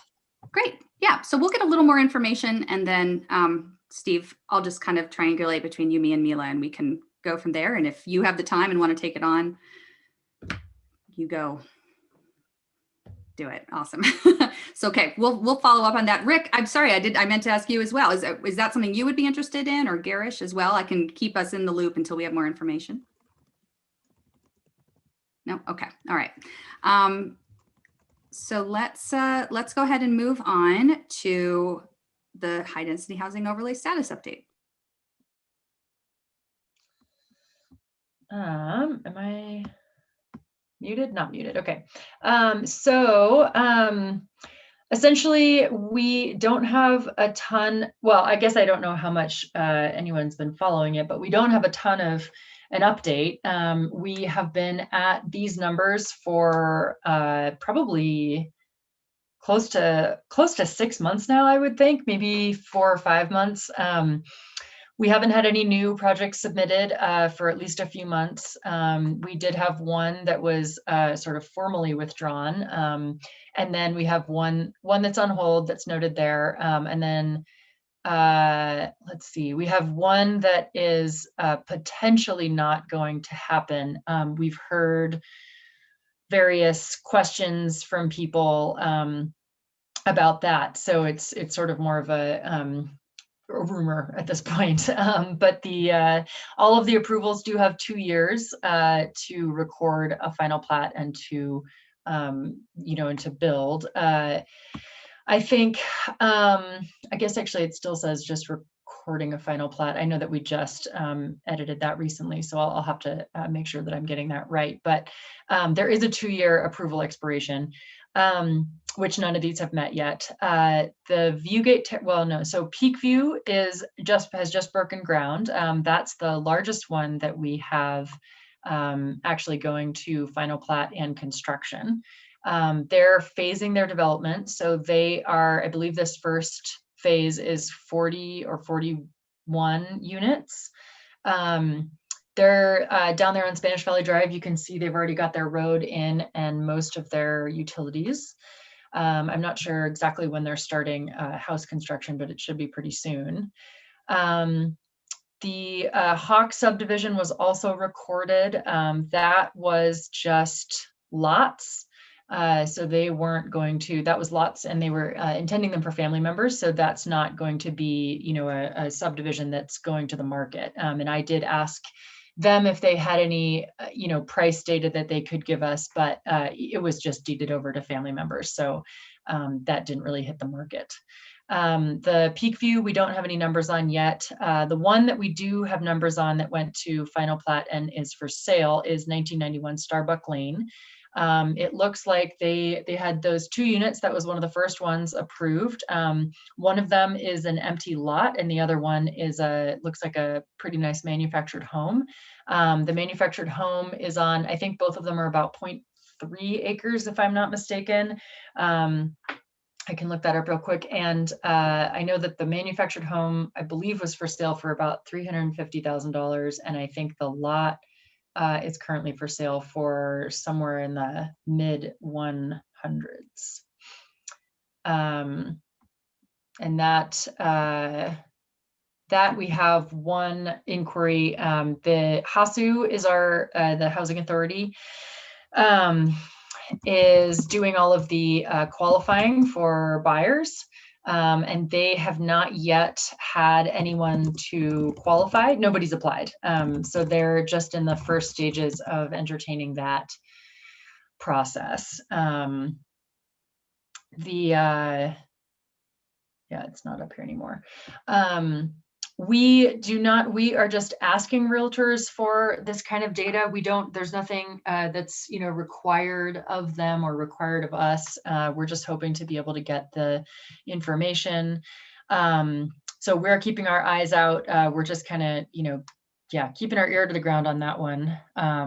Ideally, it's a little bit of a tricky, connection as far as the deed restriction goes. It's on the plat, but we are, just doing our best to reach out to real estate agents to make them aware of everything. There's no other outside trigger that would happen at the point of sale. So HASU and the county and the real estate companies are all just trying to keep on top of it. Am I hearing this right, that the housing is required to be deed restricted, but the county doesn't know how to enforce the fact that we allowed these houses to be built so long as they are deed restricted?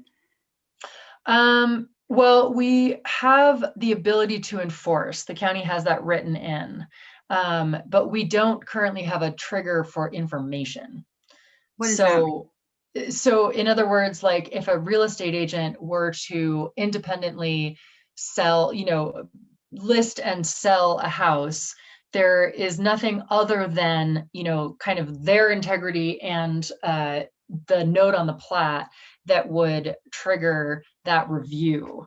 So, and that's true for all, deed restrictions. I mean, it's really up to, like, it shows up on the title report, it would show up on the final plat. It's really up to the, the buyer and the seller to be kind of above board and do things correctly. So the fact that we just allowed 300 units to come on board relies on the good intentions of the person selling a lot for $150,000. I'm not calling out an individual in particularly, but like the incentives seem broken. Is there a way to work with the title? Like, it seems like at the time of title, that should be flagged and the county should be informed. Is this just the county doesn't have the systems that are like mature enough, or even if the systems were there, they wouldn't be able to, like, what's broken in the system? Right. We don't, just that informing part. So it's just that information. So the county doesn't have currently an automatic, we've been informed that this is happening. So we're talking with all of the people that are involved. It would be illegal. It doesn't, it's not like it's not enforceable. It's definitely enforceable, and it's absolutely part of everything. We just, since it's so new and none of the real estate agents and title companies have had to deal with it yet, we're all kind of working out that communication part of it. We did have a real estate agent reach out to us regarding one of these listings and just say, like, hey, I noticed this, what is this? And so that's one of the things that the county is working on as well, is getting some of that educational material out to the real estate agents who are going to be actually selling these houses as well. Just because it's a county ordinance doesn't mean that the people that are kind of subject to it know what's happening when you get partway down the line past the developer. maybe we can remind the developers who came in front of this body and the county commission to get improved, that they are the ones who need to be the point of the spear to tell any real estate agents they're working with that this is there. Like I'm at this point, a year plus in, the fact that we're relying on good faith, legal or not, that really concerns me. And maybe we could blast out to the developers just a reminder that, hey, you know, this is something that you got a special treatment from the county because we believe this will allow us to create affordable housing. And it shouldn't be the county's time to clean up your mess. I mean, that's, again, my opinion. Sorry, not to get too hot on this call, but like I'm appalled. This is the case. I'm with you there, Emily. No, I think Yeah, it is oh, interesting. There's no mechanism for like a trigger of informing the county. I think though, the safety check in this, if you will, it's personal responsibility and making sure you're doing your due diligence during your purchase. Because if you are seeing, this written on the deed or on the title, that should be that the onus should be on, as a buyer, I would think, oh, well, what does this mean? And ask the questions. It's kind of on the person for not asking that. Now, yeah. I can say, I just happen to know somebody who's creating a website to sell this very thing. And they're, and it's, at least from, I guess this is okay to speak from the developer's point of view in this case, because this is me and my wife. On the website where we're going to be selling these things, we're making it abundantly clear, like at time of checkout, like you have read this, and then here's a link to HASU's, or the county's regulations on who can own this unit or who can, live in this unit. And it's like, yes, I've read this, and I know that this is, this is what's legally binding to be able to purchase this. And so I think my concern is that there are, we assume good intention. I can think of one example that a local resident has it's come to our attention even just in the last couple of years, of someone who purchased a property and it was not zoned or not, somehow they thought it was one thing and another. They didn't do their due diligence, and we've sort of, been aware of that impact they've had on their how they can develop and so on. So anyway, I would love, Garrett, kudos to you, Steve. Well, and I know it is it's one of these things, like, does government have to step in on something that's personal responsibility? Do we need consumer protection? Yeah, I don't know. Well, anyway, that was my 2 cents on it, and how it, how there are legal repercussions. And I would say I'd love for staff to keep us updated on how the county is approaching this, because this does seem like, potentially a problem. I'm not going to assume that it is a problem, but potentially a problem, and one that will be very expensive and very difficult to remedy if it actually becomes a problem, even at the unit level. So maybe we could just stay close to this. And Mila, I mean, gosh, I know you have your plate full and it's not falling just onto your particular department. So please don't take this as anything more than just a request to have that be really transparent, because this was a controversial decision that we made. And I want to make sure we are being very transparent that the county is treating it with the care it deserves. Absolutely. And, I think that the danger there is that, we definitely cannot start using our time to just monitor the real estate market, and make sure that everybody is advertising properties as appropriate. And so at least for now, there's obviously not, you can see that there's not that many developments, even though there are a number of units. So the bigger developments are going to be much easier for us to be aware of. Those developers are certainly under scrutiny, and HASU has an MOU with the county to do all of the administration of the HDHO. So they're actually the ones that are going to be most likely doing much more of this kind of monitoring and talking with real estate agents. They're also going to, be doing the approving of applicants. So I think that, it's really going to end up being a coordination between departments. But, I think that it's one of those things, that really once it starts getting going and the local real estate agents and other people that are in title companies are familiar with what this is, then as soon as it comes up on a title report, it will immediately trigger, those kinds of conversations and HASU's involvement and everything with that.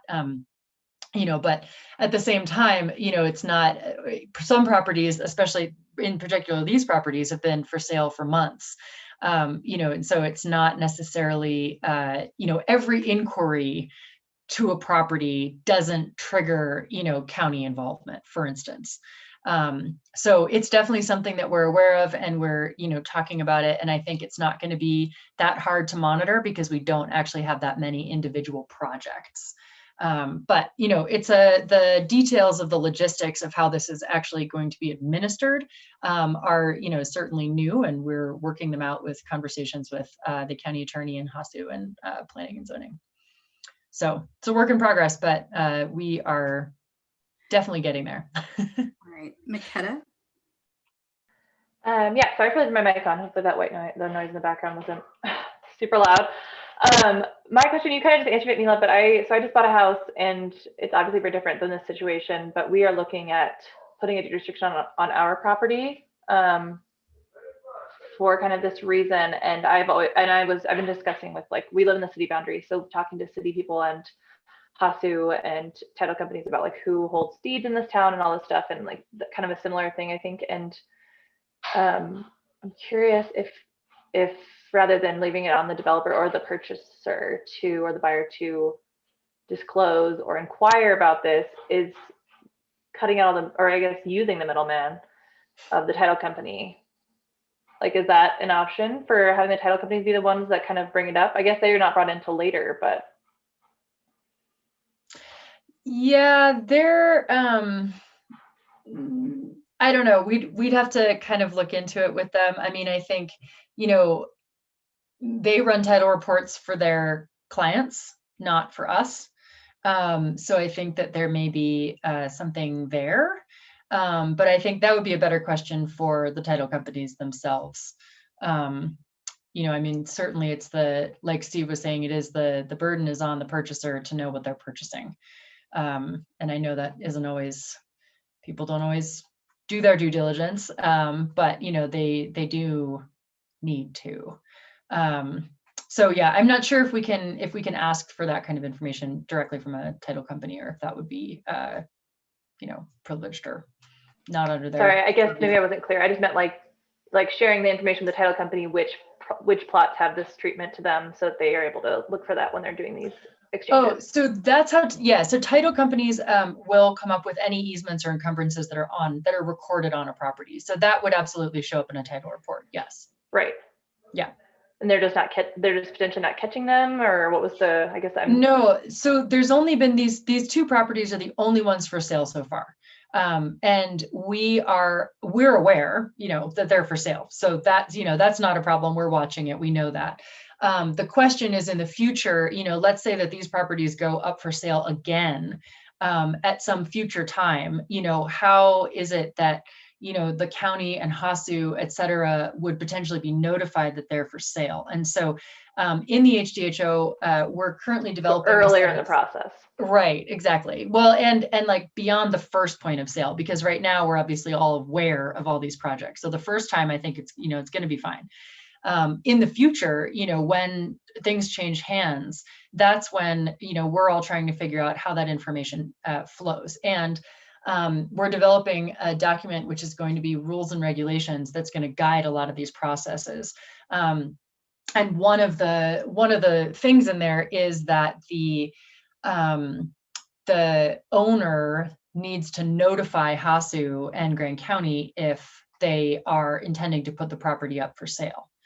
And so these are the types of things where, we have these provisions in the document, and we need to figure out what happens if somebody doesn't do it, or if we don't hear about it. Is there a way for us to actually, to kind of get looped back in, via some of these other people that might end up having that information, like the real estate agents. And that's why, it's good to have the whole community involved so that there's an actual, like information transfer if somebody kind of falls down on their responsibility or doesn't do what they're supposed to do. Okay, that makes sense. And that's why the title company would be, it'd be kind of too late at that point. So I understand. Thank you. All right. Well, thank you for that added clarity. And I appreciate what the county is doing to keep this running. And just a reminder to us all that, we've essentially created we've created a housing market that it is a smaller market by restricting it to full-time residents. And there's a likelihood that we will not see development at the speed that we maybe want to see, or purchases at the speed, because we need the market to reset against the existing market, which is way overinflated. And so if we get a few months in and we're not seeing things turn over, hold strong, because the intent is by creating this constraint of it being sold to local residents and knowing our local residents don't have the income availability as second homeowners and outsiders and so on, it will force a correction down to make housing more attainable. So I am, for one, glad to see movement, but also not frustrated, and glad to see the county leaning in. So, all right. Any other comments on this? Anything else we want to see or hear from staff in future HDHO updates? Otherwise, we'll move to future considerations. The only other thing that I would add is that since we do have such a small number of units left, I would anticipate that we're going to have potentially some smaller projects, smaller inquiries. There has been a discussion regarding particularly the project boundary buffer requirement as being an impediment to some of these much smaller projects. So that may be something that we'll be investigating in the future. It's currently, I think it's at 25 feet, which, on a small lot, if you're trying to just do like 2 units, it can be pretty prohibitive as far as what you'd end up being able to do.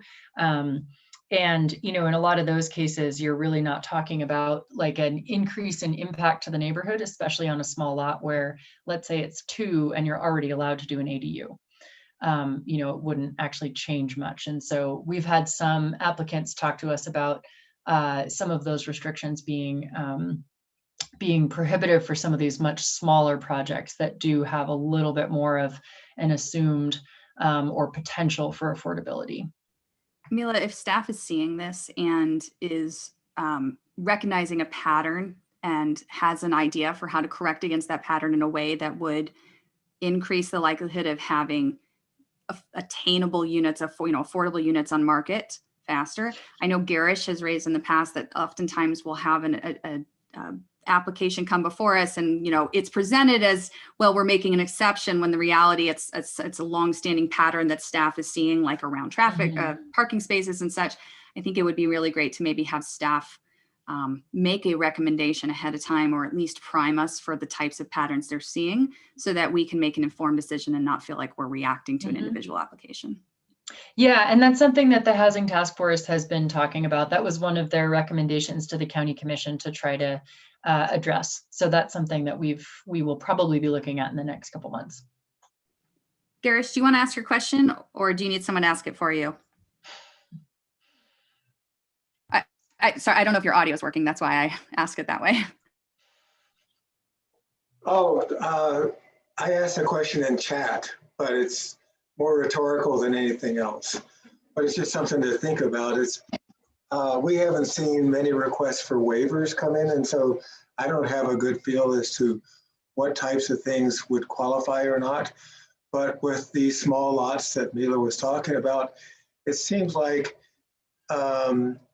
a way to get around it without changing the code is to look into whether a waiver would be appropriate, especially if the lot owner's neighbors don't object. But I don't know, Mila, maybe you can answer that, or just something to think about. Yeah, so it's really just a question of terminology. What that is a variance, and they can request that, and the County Commission can grant it. So the project, the Community Rebuilds project on San Juan Drive is requesting that variance. And it's a good idea, I think, to involve the neighbors. I mean, that can only bolster, a project's credibility for that request, or I guess, confirmability. But yes, in answer to your question, the county commission can do that. It doesn't actually depend on if the neighbors agree or not, but that can always help, and it is a variance. They can't do that for everything. There are certain criteria that they're allowed to grant variances for, but a setback like that is one of them. Yeah, I have some experience with variances in other places, not here in Moab, but yeah, the criteria that are set up is key. I just think that rather than going back to the public hearings and trying to amend the code, since there was so much controversy about the HEHO initially anyway, that might be an easier route for people to take than to expect the county commission to amend the code to allow a smaller buffer. But I'm just throwing that out as an idea. I don't know.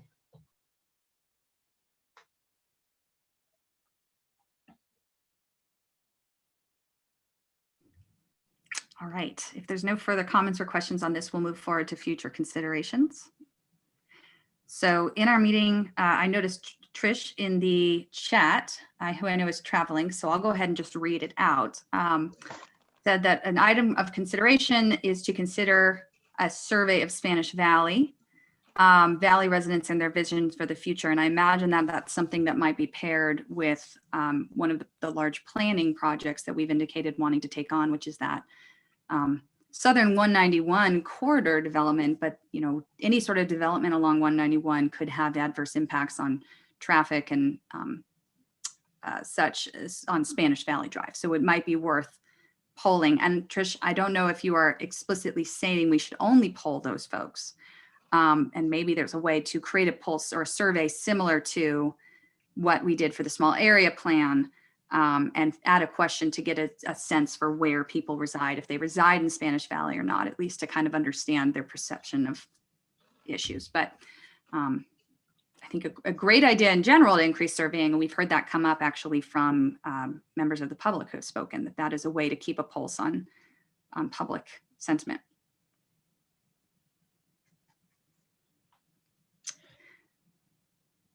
Do you want me to do my future considerations?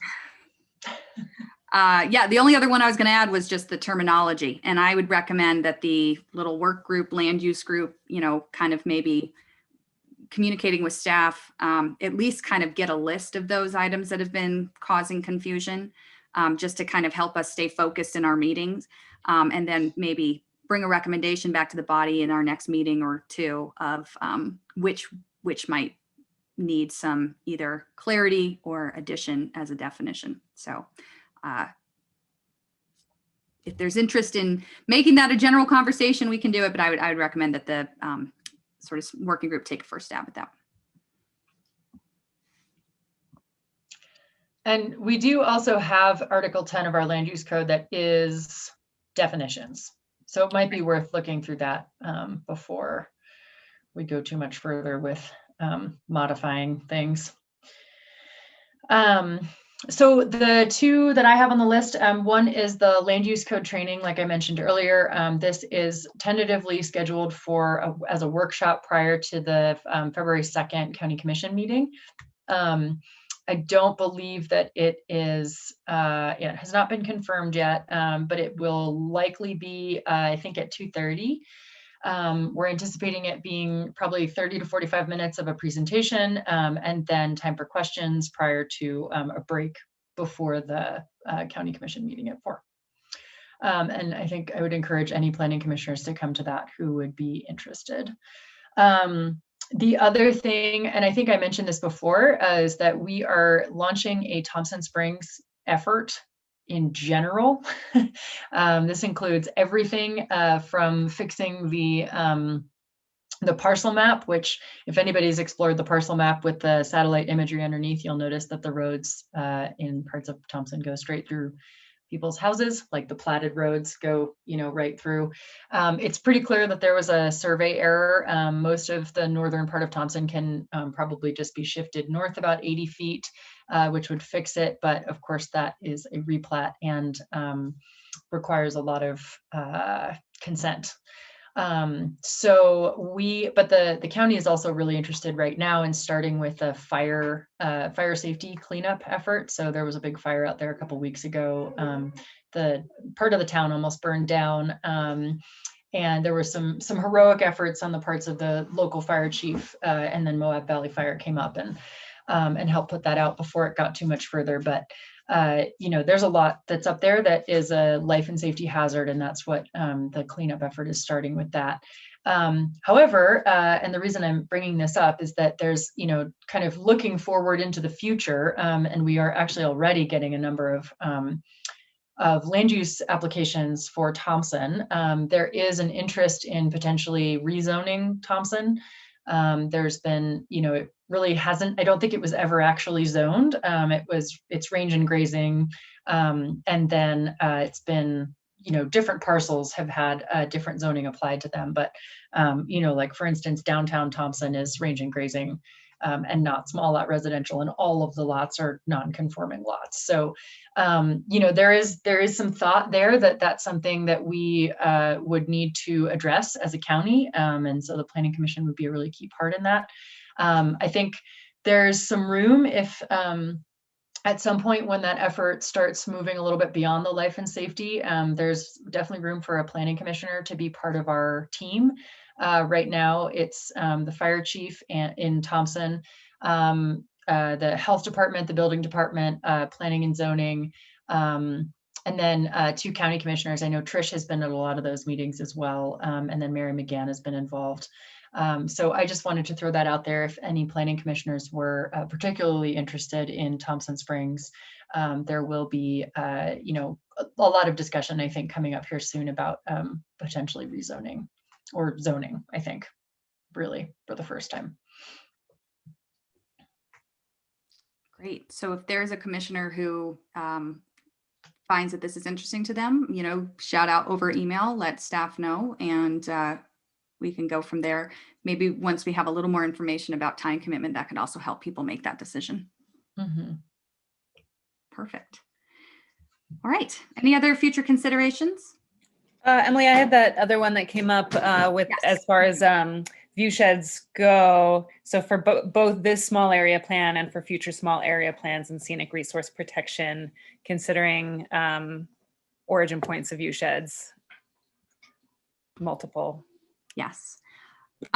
So just some context here. That is something that has come up both when looking at individual applications on that Northern 191 corridor area, and then also was a point early on in the small area plan conversation, which was, do we only consider view shed from the highway, from 191 and considering that view shed preservation area, or do we also want to look at specific key locations, key monuments, or from within the park? And the complexity of the lack of these places that are defined is there was both making sure we're protecting view shed of these key areas, and then also potentially from key locations, protecting the view shed looking in. So the reason I wanted to raise this in future considerations and not let it go by in the conversation is it keeps coming up and we don't do anything about it, largely because nobody has been in a position to say, I'll take on the list of saying, this is the items I think we should talk to. And it's just far too big for us as a body to individually deal with in one of our meetings. And I just don't think that staff has the time. So I think the challenge with this is it's a pressing issue that we know at some point is going to hit when we get an application for something and we don't have any sort of standard in our code for saying, actually, I can't vote in favor of this because it blocks visibility into blank. But without having that forcing function, it's also difficult to know where to start. So what I was going to say is if anybody wants to take a stab, even if it's just putting it out in this agenda item and saying, hey, this is one area I think that we should consider adopting into the viewshed area plan. or even just, get a couple up onto the agenda for discussion to make sure that every commissioner knew that that was something that we can do. But it's probably not something we'll take on as a large body until we have that initiative or until it becomes an issue, right? So I just wanted to give some context to that and leave it on the table. And Emily, did you want to talk about that economic diversification board? Where we left that is we're going to get more information about time commitment, and Steve and I will work offhand to make that decision. So we'll follow up on that. We'll figure out the Thompson fire, and then let's just kind of leave it open around the view shed analysis. But Josie, it sounded like, I mean, can't put words in their mouth, but it sounded like with Sitla's focus on that area right now, if we can identify some, it might be something that they can run and we could bear the fruits of that sort of just GIS map. So no guarantees, but maybe the timing is right to take a stab. So unless there's any major comments there, maybe that's something that everyone can kind of sit on. And then if you want to get something on the agenda, reach out to staff or reach out to me, and we'll get on the agenda for our next call. Soon to be meeting in person, hopefully at some point in the next few months. Okay, any other future considerations? With that, go ahead, Garish. This isn't a future consideration, but just an FYI. I think Mike Duncan and city staff are presenting to the City Planning Commission an expanded version of the presentation on groundwater that Mike Duncan gave us next week. I think it's next week. So you could check in that if you want more explanation of the groundwater situation. Fabulous. Thank you. Okay. Any last items? With that, if there's no objectives, we'll adjourn at 6:10. Have a great one, everyone. Take care.